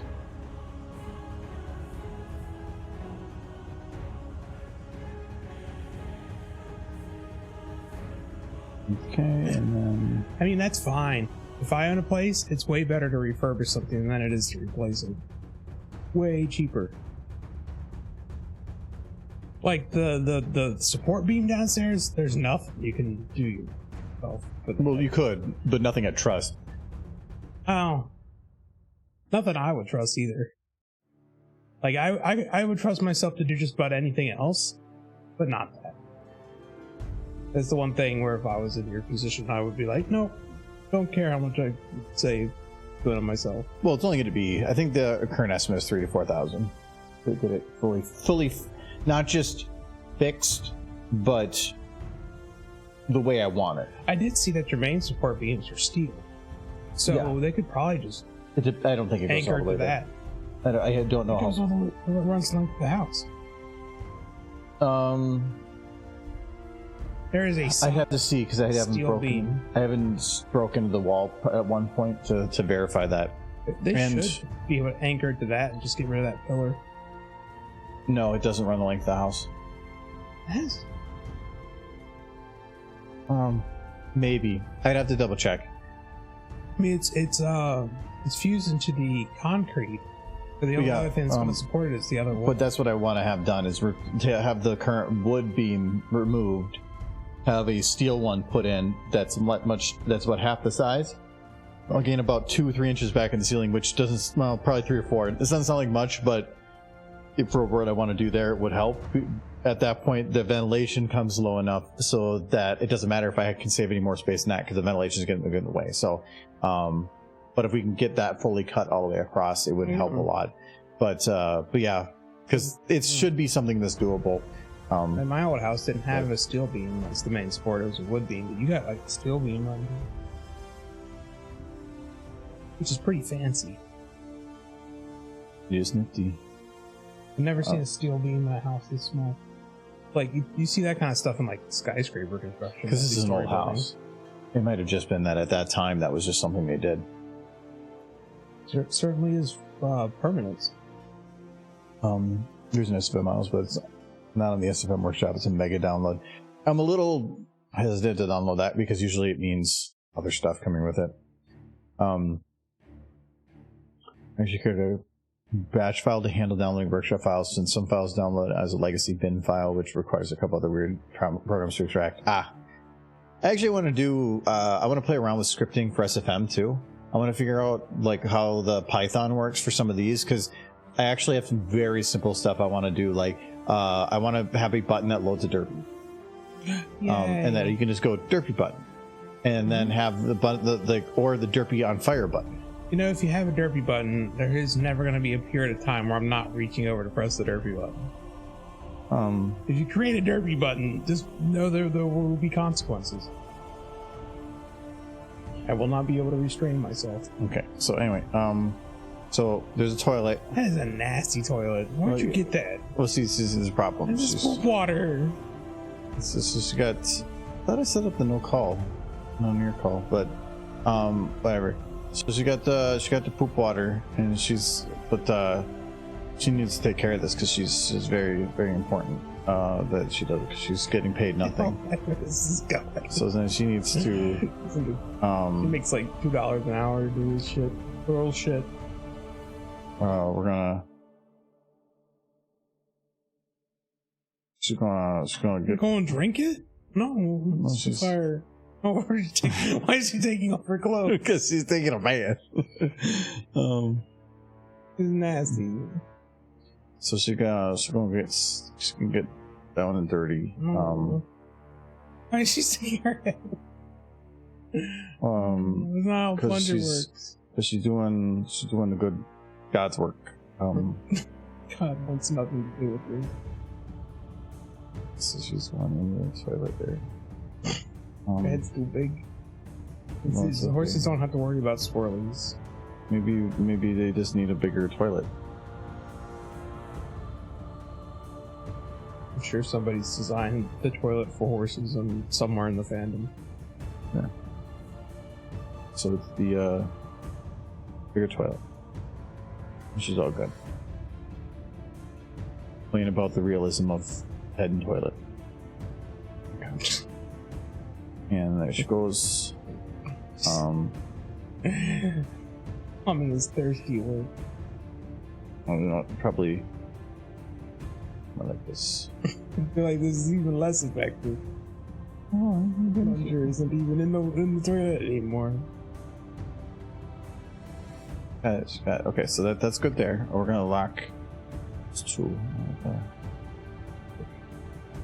Check this down.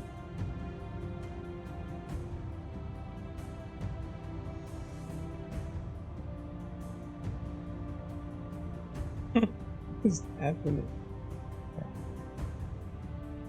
She's fixing the toilet. So she's They never do.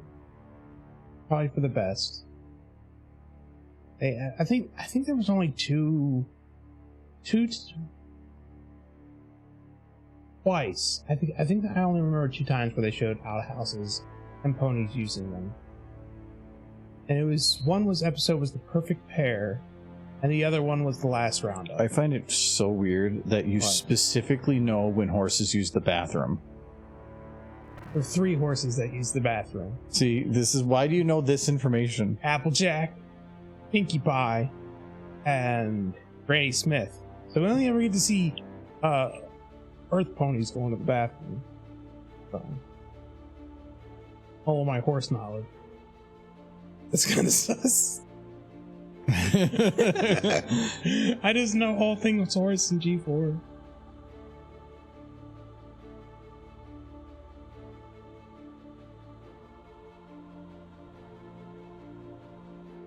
So she's in the thing. While I was in the bathroom, but that was like an indoor. That was just a room with a bathtub. Like, I don't think Ponyville had bathtub. Ponyville didn't have plumbing. It was very much the bathtub was in the house, but the means of using the restroom were in porta potties outside. Because I watched the show. There's no toilet in that bathroom. It was all based around like turn of the century tech. It was before indoor plumbing.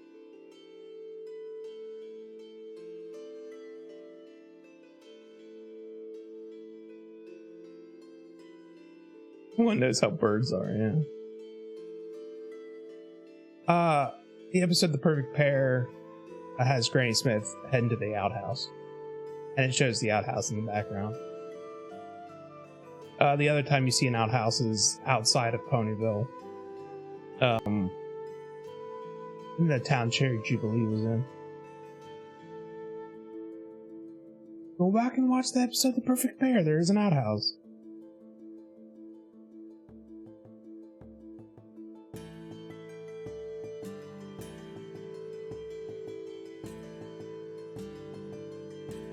My horse knowledge.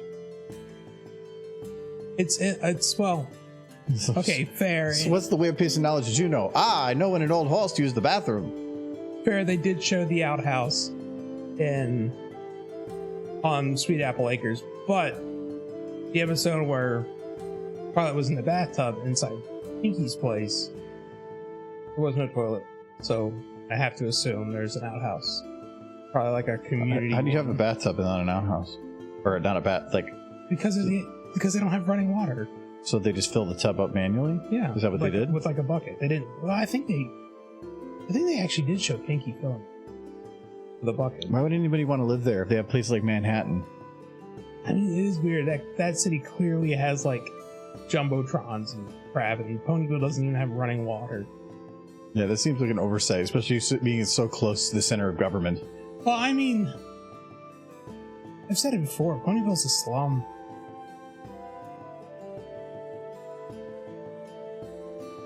The mayor needs to lose her job. Oh, they're so cute.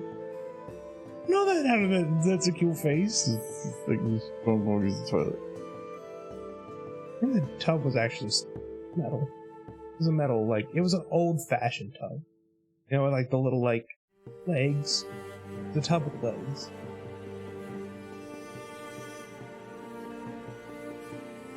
I mean, it would make sense that there would be, like, a community outhouse, you know, in a town like that.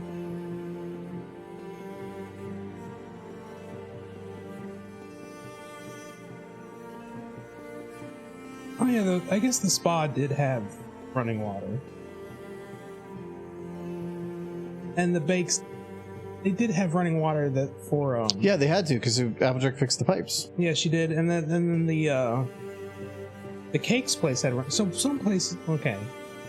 Well, they had outhouses. I don't know. What's the closest thing they ever showed to having like a bathroom? Was the outhouses. They had dirt roads. It was a hovel. They lived in a hovel.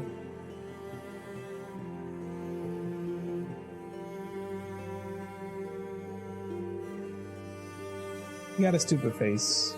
Wobble. You're going to need paved roads. Why do you need a sidewalk to walk on? Because it's nice. Romans had paved roads, cobble roads. But still, roads.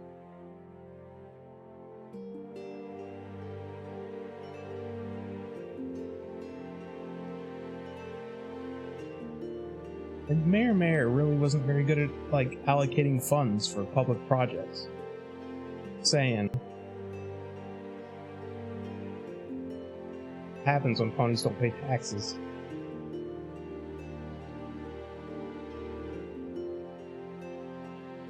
Sure, you pay less, but then you end up pooping in a hole. Let's say my girl look at it. Oh, she's like, so sweet. She's really into her job. So good. It's going right up her nostrils.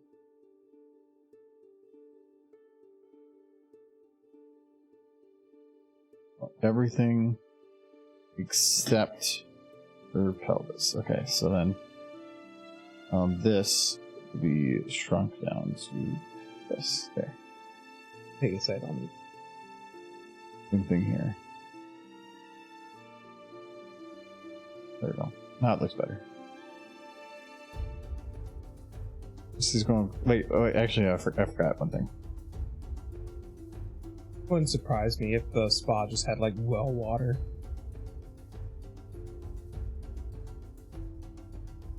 There we go.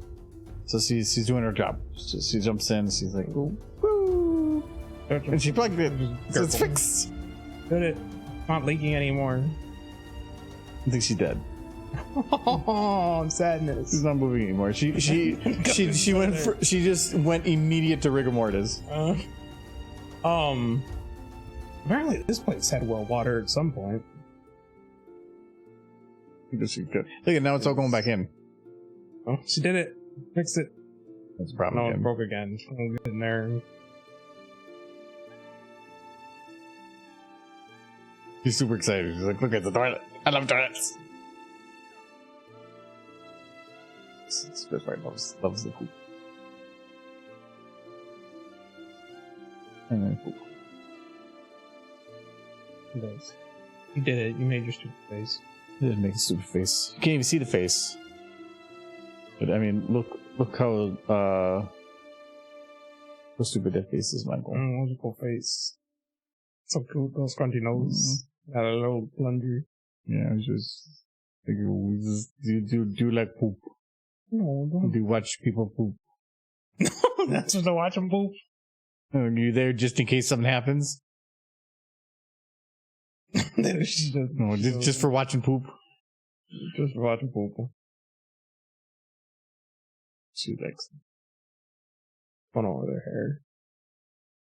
Like, poop. I think like look at the poop. She's like, oh no, she's so excited.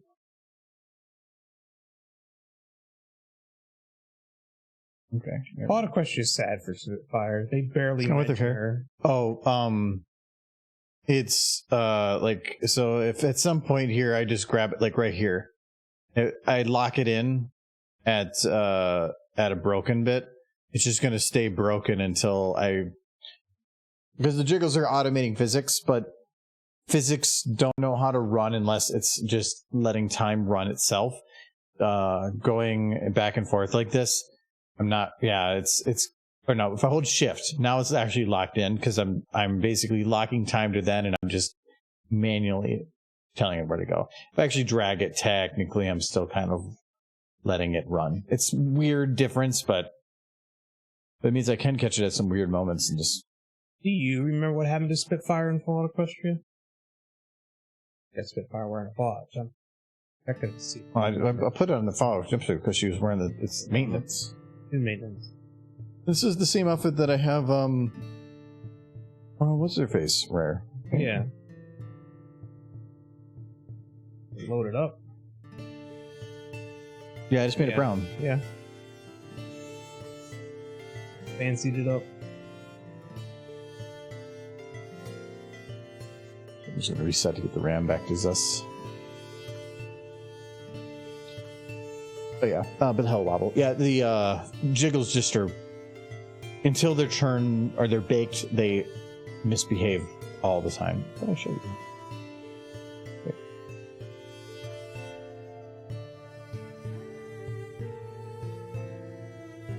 So start finished and you move. Oh yeah, I'm just gonna see the face, but we have a little bit left of it. I'm working on rendering, and there's still a lot of work to be done. I do have to figure out a post scene too, like a credit scene. That one shouldn't be too hard to do. What do we want to do? I got in trouble last time. I said, "Hey, Alfred, even help." Do you remember what I offered? Yeah, I'm already in trouble for bringing it up. No, because you wanted all the derbies doing like fun, cool things. No, I wanted a Chuck E. Cheese floating through space. No, because I've done basically things in space floating around in the past. It's Star Wars! Actually, twice. Yes, that's why you can all bring it together. You can the Argoverse. You gotta think of, you got the Argoverse, like. No, but if we want to do Argoverse, it's. I don't know how to put this in the ACU. What are you talking about? You have the Chuck E. Cheese floating through space. Eventually, in your next video, crashes on the moon.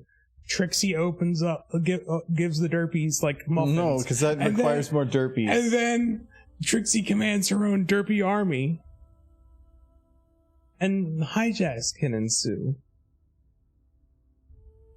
Don't know. You have Octavia floating past the Chuck E. Cheese because she's still just on the move. Still floating out there. She hasn't eaten in 7 years. Yes, she's very hungry. She's playing her piano.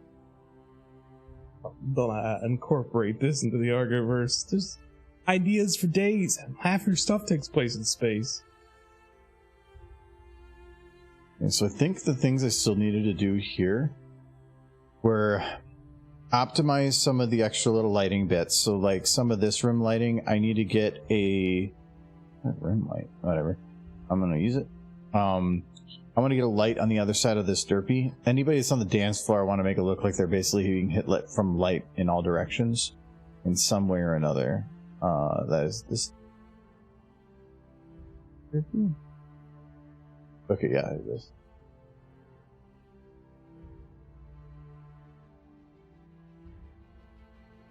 Why is this red? Ironcast Eaglefoot. Faucets on the tub. Sink. No toilet.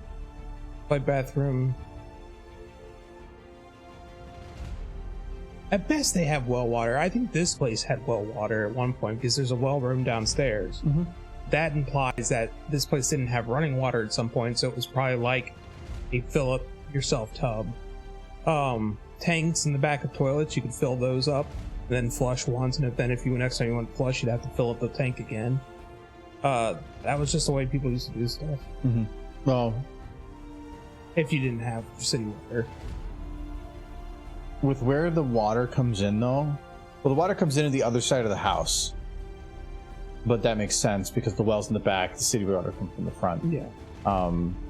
This place just... I mean, it was an unfinished basement, so they could have completely redone it at that point. Yeah. But this place, now that we know that this place had a well room, yeah.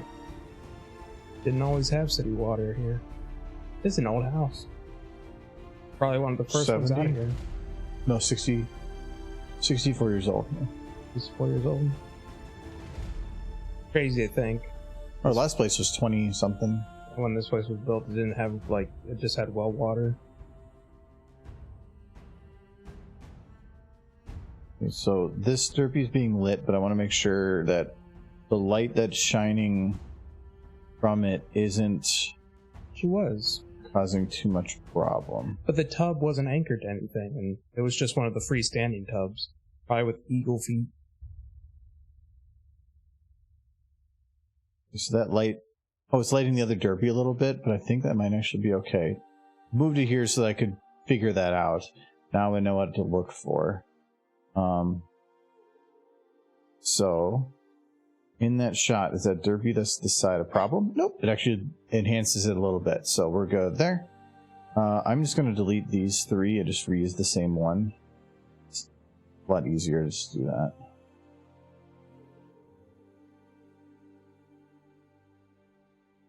And to be fair, the dragon may have yanked the tub out of its anchored position. Bites a butt.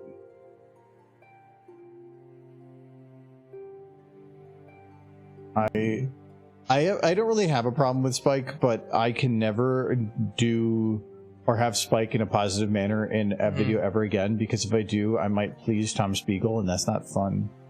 He's watching. He's just waiting for you to be somebody to be nice to Spike. Yeah, you can't do that. And if you don't know who Tom Spiegel is, you're not. If you're a pony creator in the community at all, you know who Tom Spiegel is. Very interesting individual. I wonder if he's still active at all. I think he was again. I have his. Bit, but I know his icon. So when I scroll through, I don't look for his name. I just know the icon. I haven't actually. Now that I think about it, I haven't actually checked my comments on YouTube for probably like 2 months. I used to keep up on it like every few days. I just kind of. I think the basement thing kind of messed with that.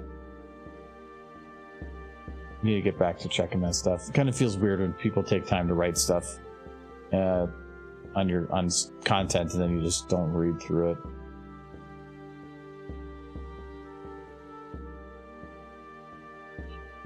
So that's a good Derpy there. And then that other Derpy's fine. I think light-wise, that's looking okay. Those volumetrics, I think. Are they right? Oh, I don't have the stars. That's actually very important.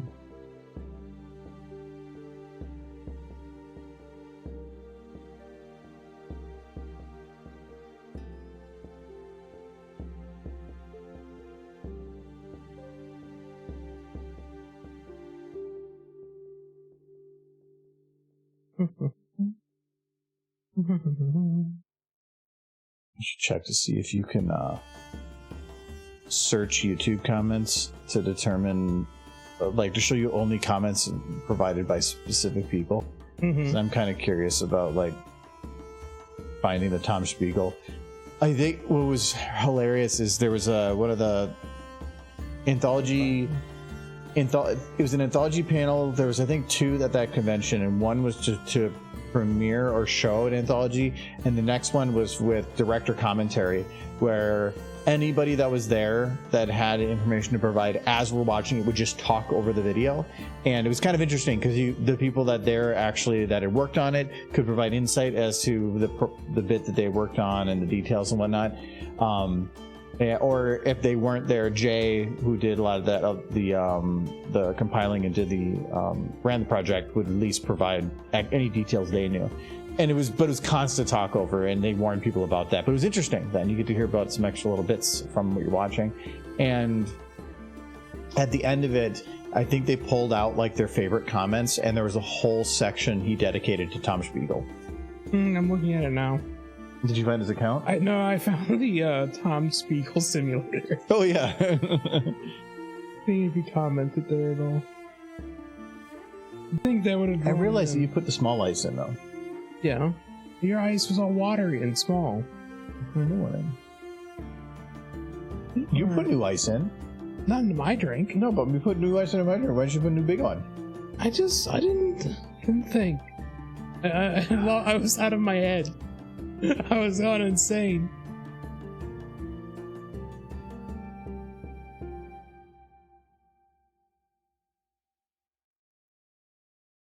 Yeah, I think Tom Spiegel's icon was like an X, like a red X. Mm-hmm. Of sorts.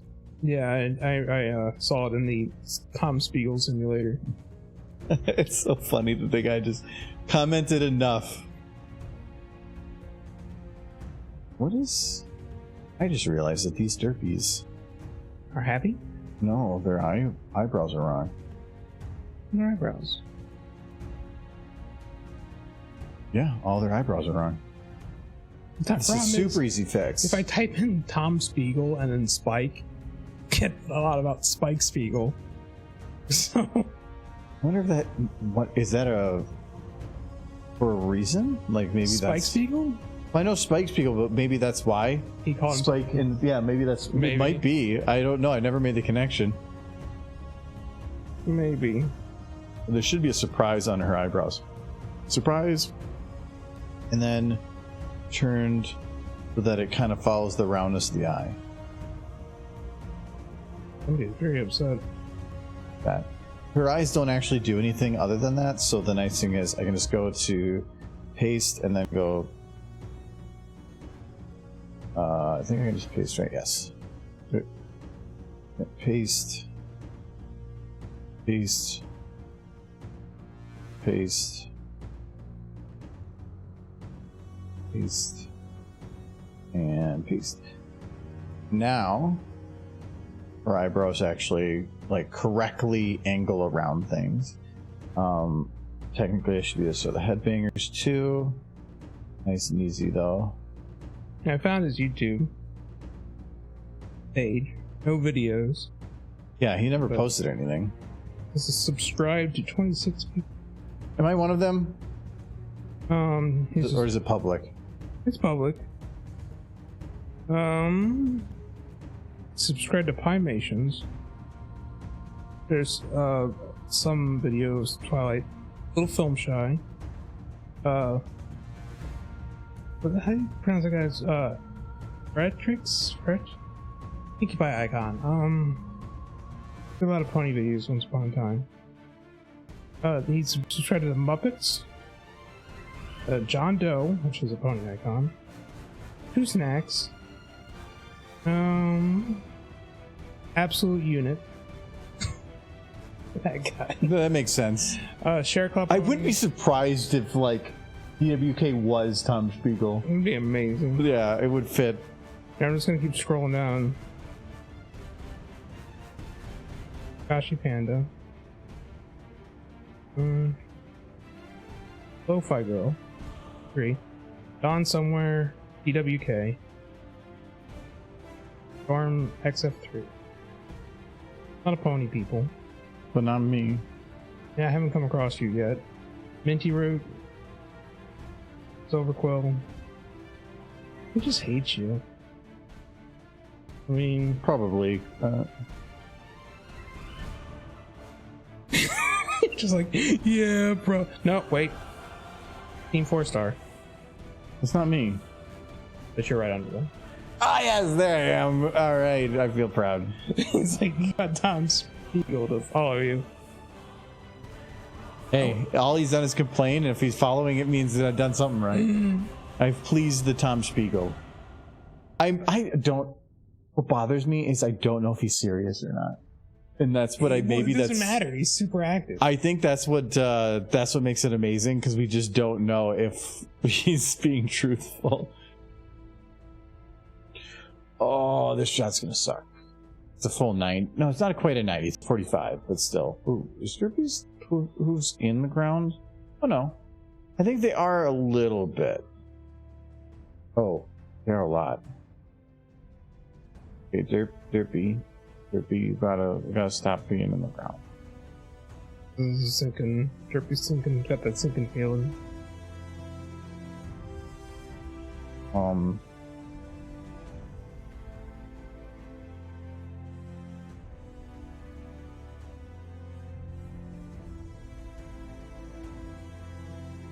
Okay, I'm gonna. Scuba apparently posted the Them Fighting Herd soundtrack, which put on his playlist. Get this done, taken care of, so don't forget it. Actually, now it kind of makes me curious if on all the other shots. No, I don't think the other ones will. I think these ones I brought in unique, but I should double check. Just in case. I wish you could just search all of his comments, but you can't. No, that would actually. I'm kind of glad you can't. You could just stalk somebody on YouTube. Yeah. I mean, I can understand, I guess, if you choose to, but still. It would have been so much fun to see if he was still, like, active at all. And he's just, like, gone into the recesses. He will be forever in my hearts. Yes.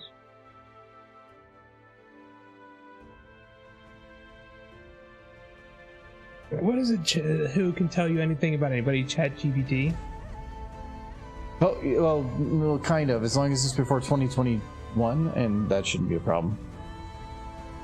Well, the problem is it's not going to talk about him because Tom Spiegel also happens to be like an American banker and investor who's fairly wealthy and well known. You bring in enough context in regards, like talk about ask regarding Horse, YouTube, and Spike.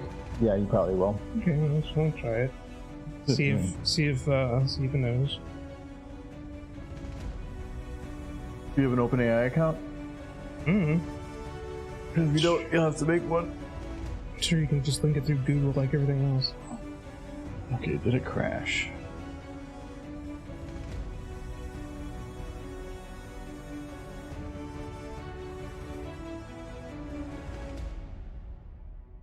Yep. 3 minutes. Do? I have a Google account. Oh. I'm just gonna link to that. Give it like a sec to figure out. I think the Derpy butt shakes broke us at them. No. Well, you can't have the video without them. So this one's actually going to take a little bit because like the outfit back here doesn't really work. It's not built for the legs being bent at that angle. Oh, you have to figure out how to do that. Well, gotta make it work. I think I know how to fix it, but it's going to be messy. Maybe once you post Star Derp, he'll comment on it. Well, there's no Spike. No, he originally used to post on anything that if you didn't have Spike, but it should have had Spike. Yes. So like he took a problem with remembrance because why was Twilight there when Spike would have been alive at that point? He should have been there with her. Mm-hmm.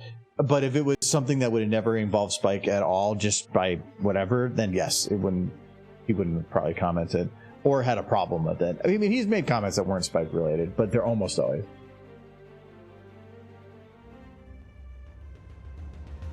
Ooh, Dally's on here. That's that art generator everybody's forgotten about by now. Yeah. Well, they're all by OpenAI. Yeah. Okay. Well, we're just going to close it. That's why I was checking when my autosave was. 3 minutes probably is just some of those eyebrows. I'm just gonna see if it's working. I'm gonna do you first.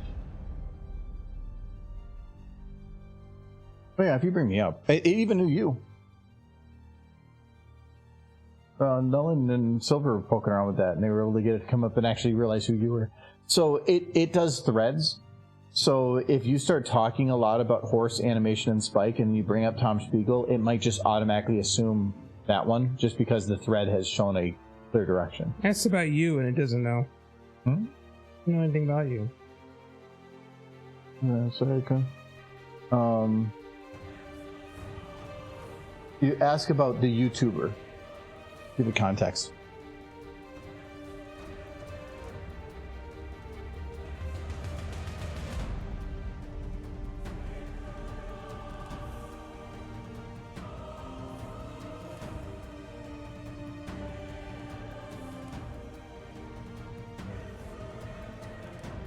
Nope. Am I spelling Argo Damon wrong?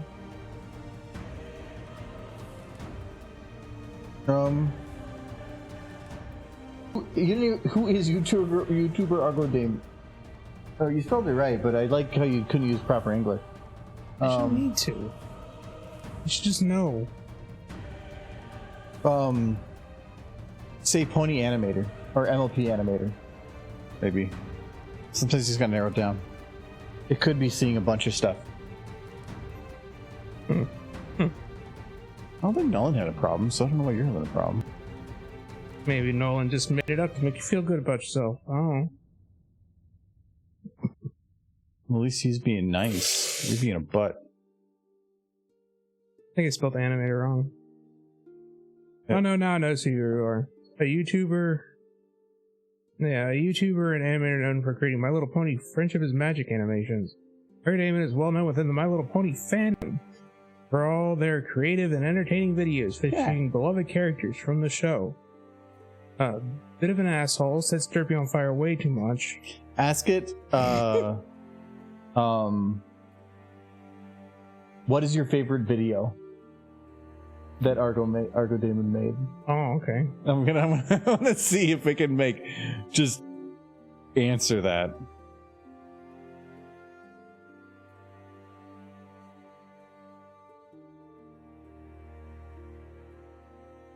Sorry, I'm an old man, I type slow. That's fine. I understand. You are old. Just single thumb typing over here. Oh. Well, you can swipe. Swipe type. What's swipe type? Where you don't, instead of tapping each one, you just keep your finger on there and you just go connect all the letters. And when you're done with the word, let go, and it will usually just make assumptions and figure out your word, even if you're not even hitting the button. It says, as an AI program, it doesn't have personal preferences. Ask it,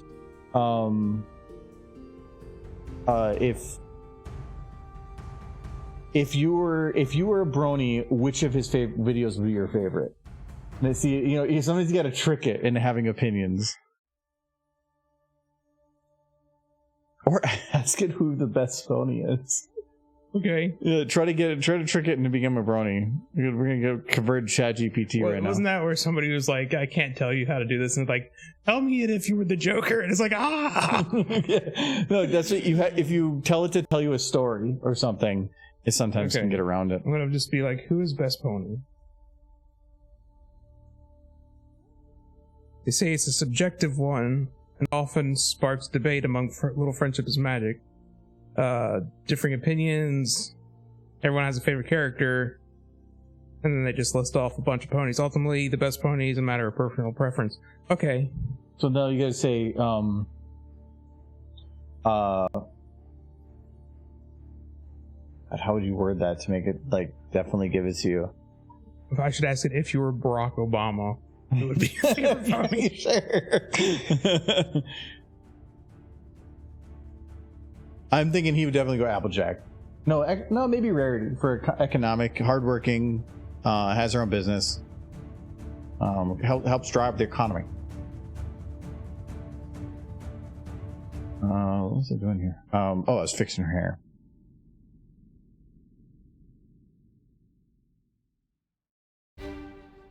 Okay. See what it answers.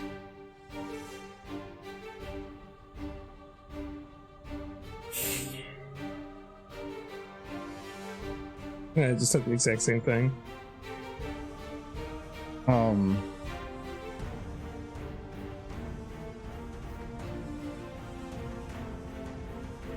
saying that would be a personal preference for him, and it's impossible for me to guess what he would determine as best pony. You could say, tell me a story about a brony and who their favorite pony is. Okay.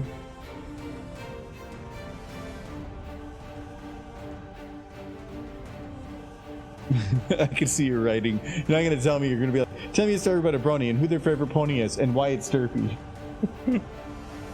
I'll play fair. No, you don't. I know you. I've seen you play Civ. I've seen you play Civ.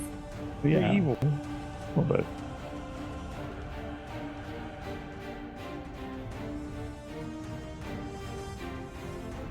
You're gonna get an opinion from this AI. Okay, here we go. Once upon a time, in a small coastal town called Seashell Bay, there lived... Oh, wow, it's typing a lot. Hold on.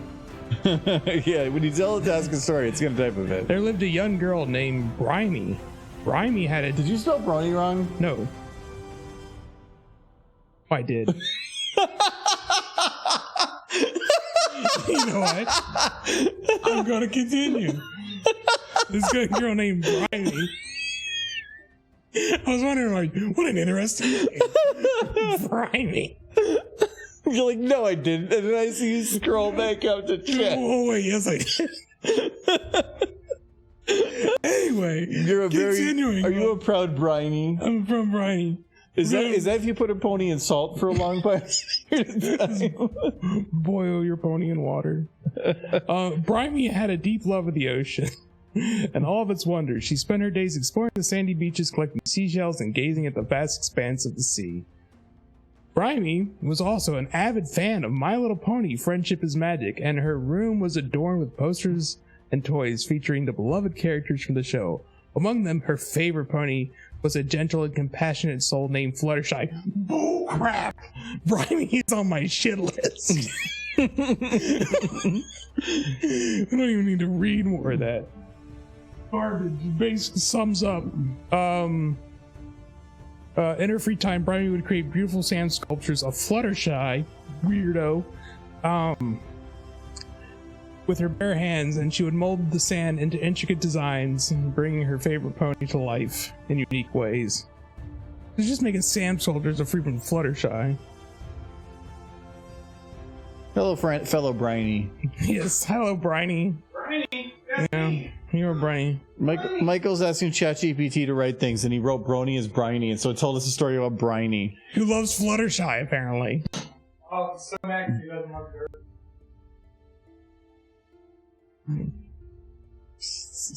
Apparently, she never stopped loving the sea and Fluttershy.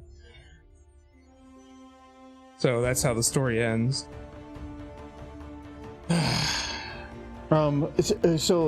Say, can you tell me the story, but with a sad ending? Okay. Because I'll give it to you right now. Oh, Brimey, I'm sorry.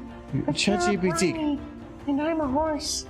You never went between us. But there's nothing about that. We need ChatGPT to do it because the AI is funny. Wow, I'm not funny, but I gave you a sad ending. Yeah, I know, but it didn't work with the story. I know what kind of ending he wants. Hey, Adam. No way. No. Huh? Michael, you need to go to your room. Okay, what is this? What is it? Hold on, it's going. Michael, you need to go to your room. I love when you do that because like the first third of the Hold story on. is identical, and then it just slowly starts getting really weird. Sorry, it said it couldn't do that because it was against guidelines. The sad story? No, sexy. I said sad, sexy story. and it said no. No sexy endings. Well, you know how you get Just do around that. sad- You what? say, tell me a story. Can you end the story in a sad way in the style of, and then put the author of 50 Shades of Grey? Well, who the hell sell for 50 Shades of Grey? I don't know.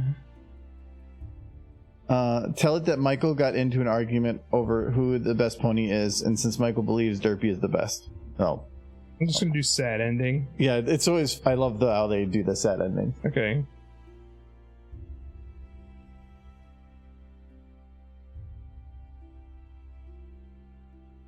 Her favorite pony was Fluttershy, Johnso.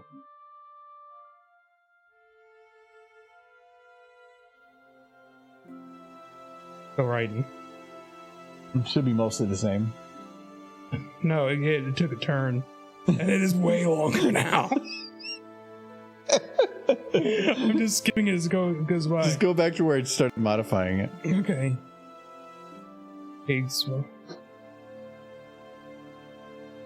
As the years went by, Brimey faced a personal hardship and setbacks. Life had taken an unexpected turn, and the joy she once found in the ocean and her beloved show began to fade. Oh, a jabroni! No! The worst end! Challenges weighed heavily on her heart, and the once vibrant colors of her world began to turn dull. Oh no! One day, as Brimey was strolling along the shore, she stumbled upon an injured seagull. Remembering her admiration for Fluttershy's care and compassion, Brimey decided to rescue and nurse the bird back to health. She named the seagull Feathers and poured all of her love and intention into its recovery. Day after day, Brimey dedicated herself to Feathers' well-being, finding solace in the connection that developed through caring for the injured bird and rediscovering a glimmer of hope and a purpose in life. However, as much as Brimey tried, Feather's injury proved to be severe. Despite her unwavering care, Feathers couldn't recover and eventually passed away. Brimey was heartbroken, feeling as though another light in her life had been extinguished. Loss of Feathers intensified the sadness and had been building within Brimey. She found it. Oh man, my eye is watering. It's all the light in here, I tell you. It's because it's a sad story. It's sad. Oh. Anyway, she found it increasingly difficult to connect with other things that once brought her joy, including her favorite pony, Fluttershy. And that's why like Fluttershy was the first mistake. The colorful characters and the lessons they imparted now felt distant, unable to penetrate the darkness that enveloped her. Oh, wow! Brimey's having a rough time, I tell you. Brimey retreated from the ocean and the world she once loved, her spirit weighed down by sorrow. The sand sculptures she once created with such passion were left untouched. Sorrow eroded with time, slowly eroding with time and the tides. Through the story's end, though the story ends on a sad note, it also serves as a reminder that life can present us with difficult challenges. Even our favorite characters and the things that once brought us solace may struggle to alleviate our pain. However, it's important to remember that during such times, seeking the support from loved ones, friends, and professionals can make the difference in overcoming sadness and finding hope once more. Ask it to retell that story, but where Feathers has the Infinity Gauntlet. Just...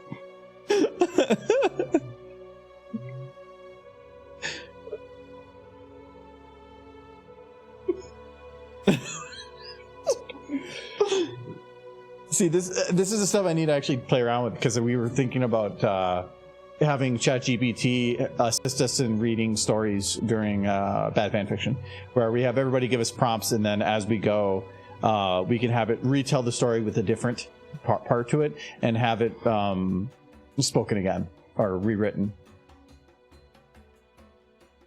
Talking about my little floating Fluttershy. One day she's rolling with a fine seagull. Okay. The seagull was wearing the Infinity Gauntlet.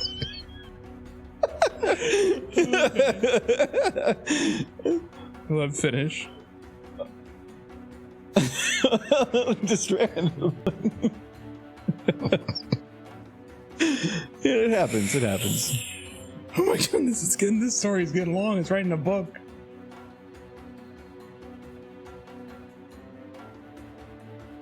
Shitpost generator.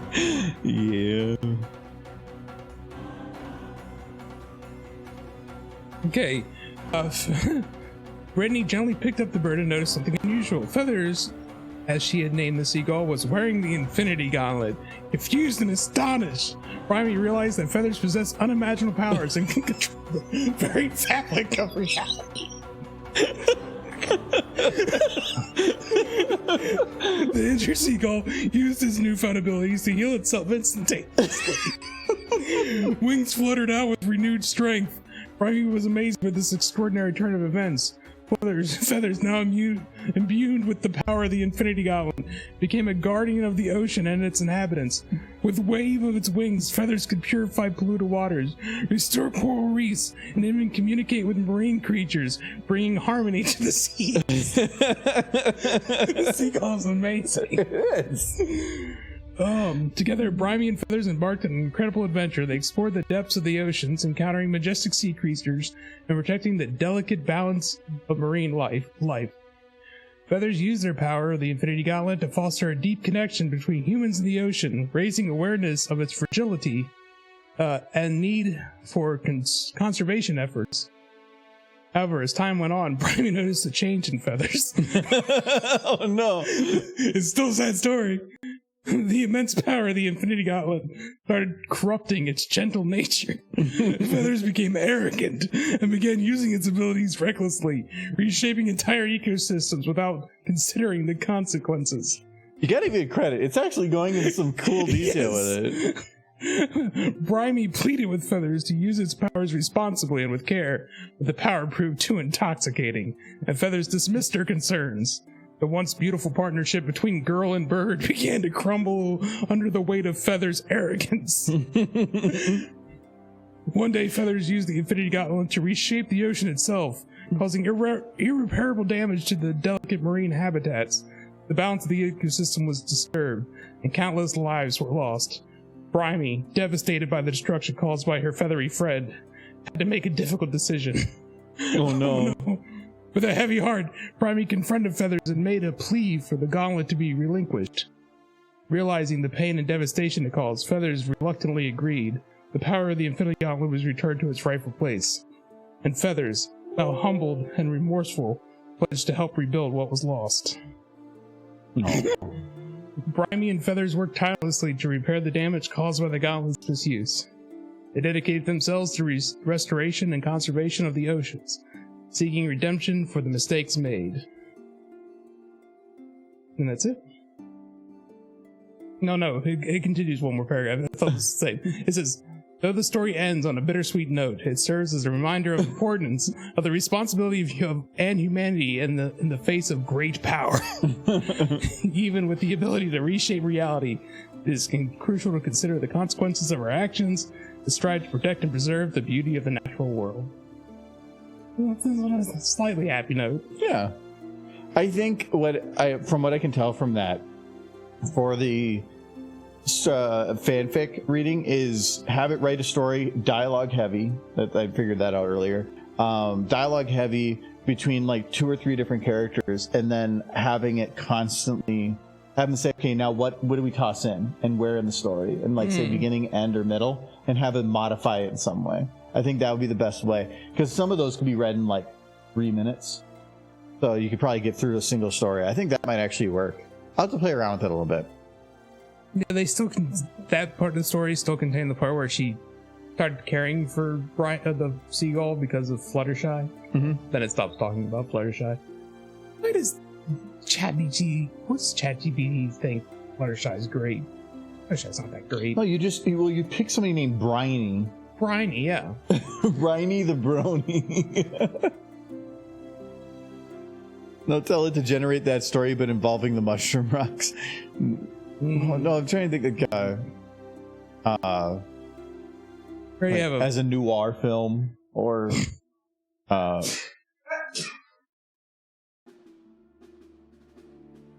write me a dialogue heavy silent film.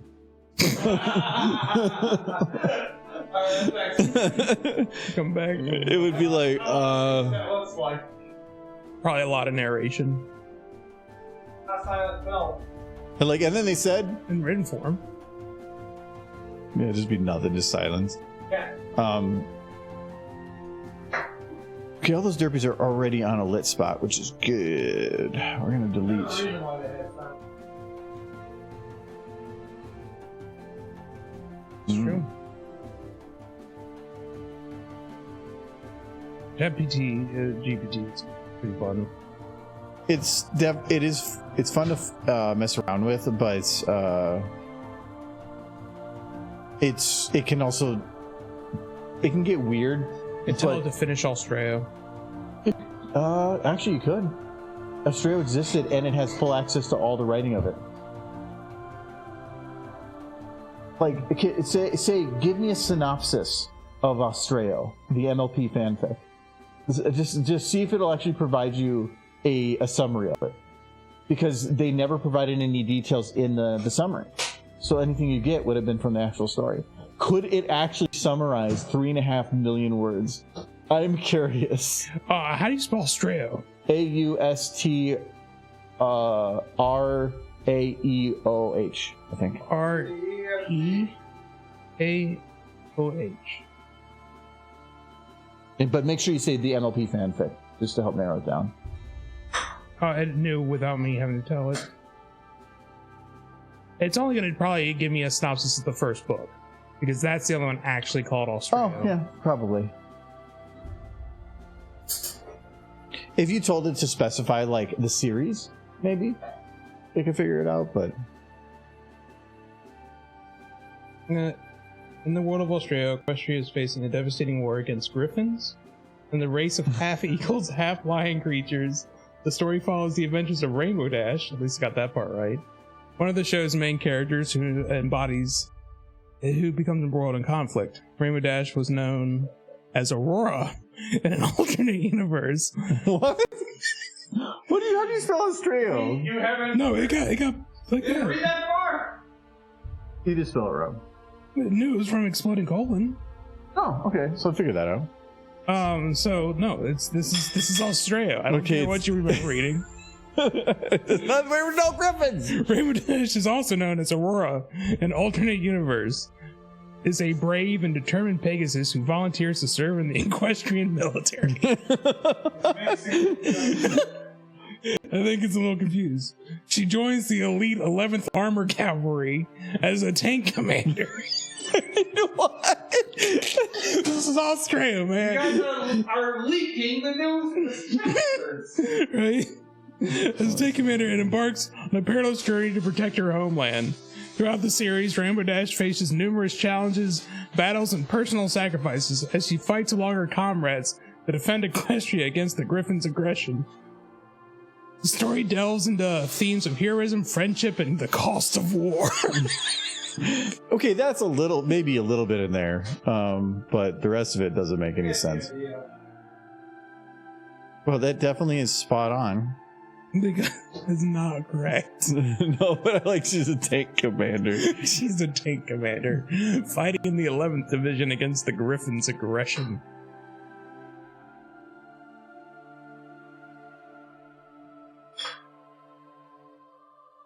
Now it actually sounds okay.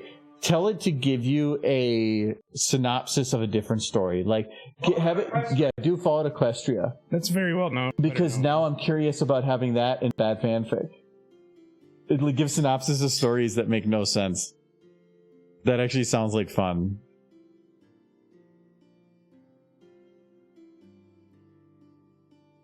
This is fun. I'm having fun. Okay. No, it knows it's by K-Cat.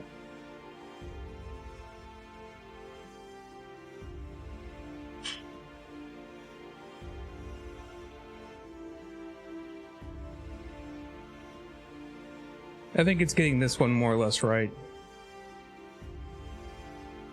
Oh, it is? Yeah. That might be much more information. Oh, it's a single story, maybe? It's also, yeah, well, so is Australia. Yeah. The book, this is the first book.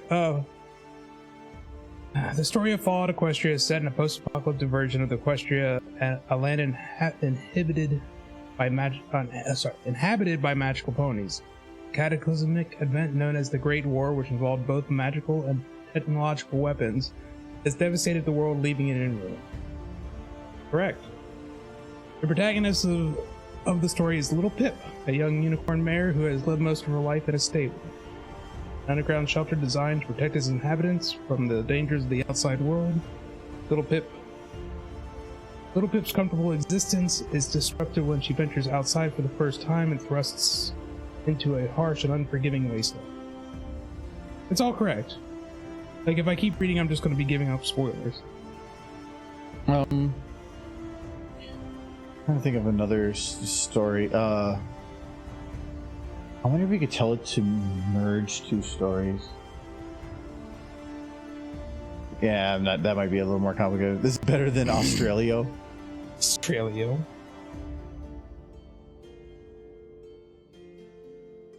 Yeah, I'll have to play around with that a bit more, because there's definitely potential for us having some fun during bad fanfic. Oh, for sure. This is a shit posting mission. But it's one thing if like you were to have some person write one of those stories, you'd be like, well, whatever. But the fact that you could just have it written like that based off any prompt and have it just be full chaos is fun.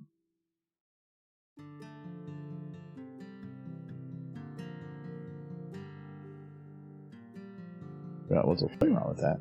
What if Derpy from My Little Pony was in Star Wars? What if? You gotta have it tell you a story or something.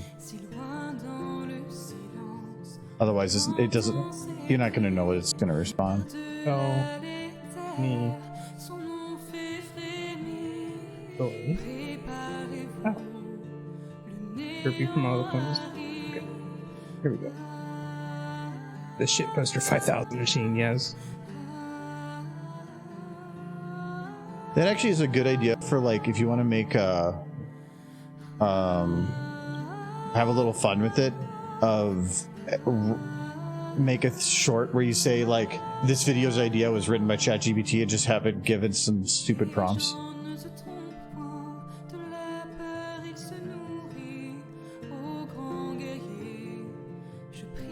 Okay. Once upon a time, in a galaxy far, far away, Derpy Hooves, the lovable and clumsy pony of My Little Pony, she's so good and lovable. Friendship is Magic, found herself in the midst of an epic Star Wars universe. A series of unexpected events unfold. Derpy's adventure in this new world began. Derpy, with her characteristic cross eyes and endearing personality, was suddenly transported to a distant planet. Confused but determined, she set out to explore her surroundings and make sense of her situation. Unbeknownst to her, Derpy had arrived on Tatooine, a desert planet far from known for its scorching suns and bustling spaceports. As she wandered through the dusty streets, Derpy's enthusiasm and innocent nature caught the attention of a group of rebel fighters who were in dire need of assistance. That's definitely what you're looking for. Like, look at that cute horse. We need that. Give me that horse. Give me that horse. Recognizing Derpy's unique abilities. you know, unique isn't a good way to say that. Yes. He's gonna make muffins. The rebels quickly embraced her as one of their own. They saw her innate talent for causing accidental chaos as a valuable asset that could help them achieve their mission to overthrow the oppressive galactic empire. See, she chaos in her wake. This is like the whole premise for this. Derpy soon found herself embroiled in a daring rebellion against the Sith Lords and Stormtroopers. While her unconventional methods sometimes led to mishaps and comical moments, her heart was always in the right place. Her willingness to help, her undying optimism inspired those around her, becoming a beacon of hope for the rebel cause. Her newfound companions, Derpy embarked on a thrilling space battle, daring rescue missions, and unexpected encounters with iconic Star Wars characters. This sounds like an advertisement made in the 80s. Despite her occasional blunders, Derpy's unique perspective and willingness to think outside the box often saved the day. As, like Derpy always does. Over time, Derpy's endearing nature and her ability to find joy in even in the midst of galactic conflict, I'm burning out, brought a sense of lightheartedness to the Rebel Alliance. Her infectious laughter and all the unwavering loyal endeared her to her fellow rebels, who affectionately dubbed her Derpy Skywalker. Skywalker. It's just Derpy Skywalker now. Oh no. As the war against the Empire raged on, Derpy's presence served as a reminder that even in the darkest of times, a little bit of kindness, humor, and an unwavering belief in the power of friendship could make a difference. Ultimately, Derpy's journey into the Star Wars universe was about more than just battles and blasters. It's a story of embracing one's quirks and finding strength in one's flaws. Her genuine nature and ability to bring a smile to everyone's face became a powerful force that united the rebellion and sparked hope across the galaxy, as Derpy does. And so the adventures of Derpy in Star Wars universe continued. The legacy endured as a reminder. Endured as a reminder that even the most unexpected heroes can leave an indelible mark on the most extraordinary of galaxies. Yay, Derpy! Can you tell it to rewrite that story, but to include a relationship with a toaster?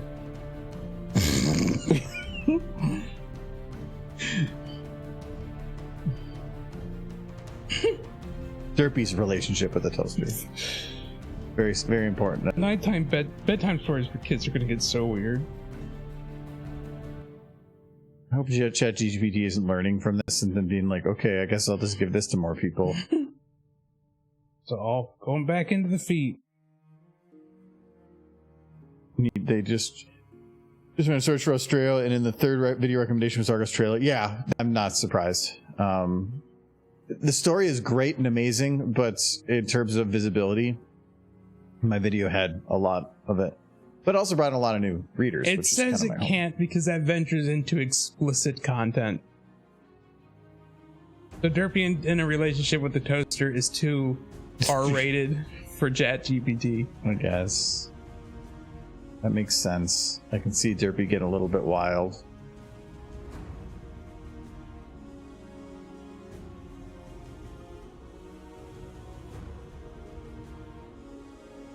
That story, but Derpy is kissing That's going to give you the same thing. toaster. Maybe. I'm keeping it PG-13. Doesn't matter. Nope, won't do it.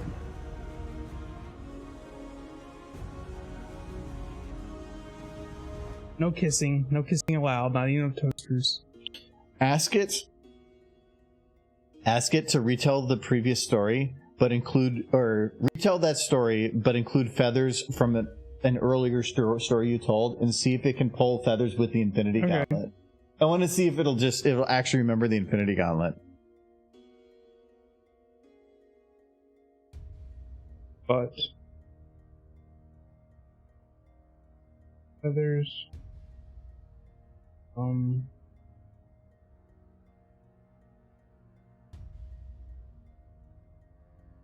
And eventually it's going to start getting a little bit weird with the storytelling because you're going to go so deep down the thread, but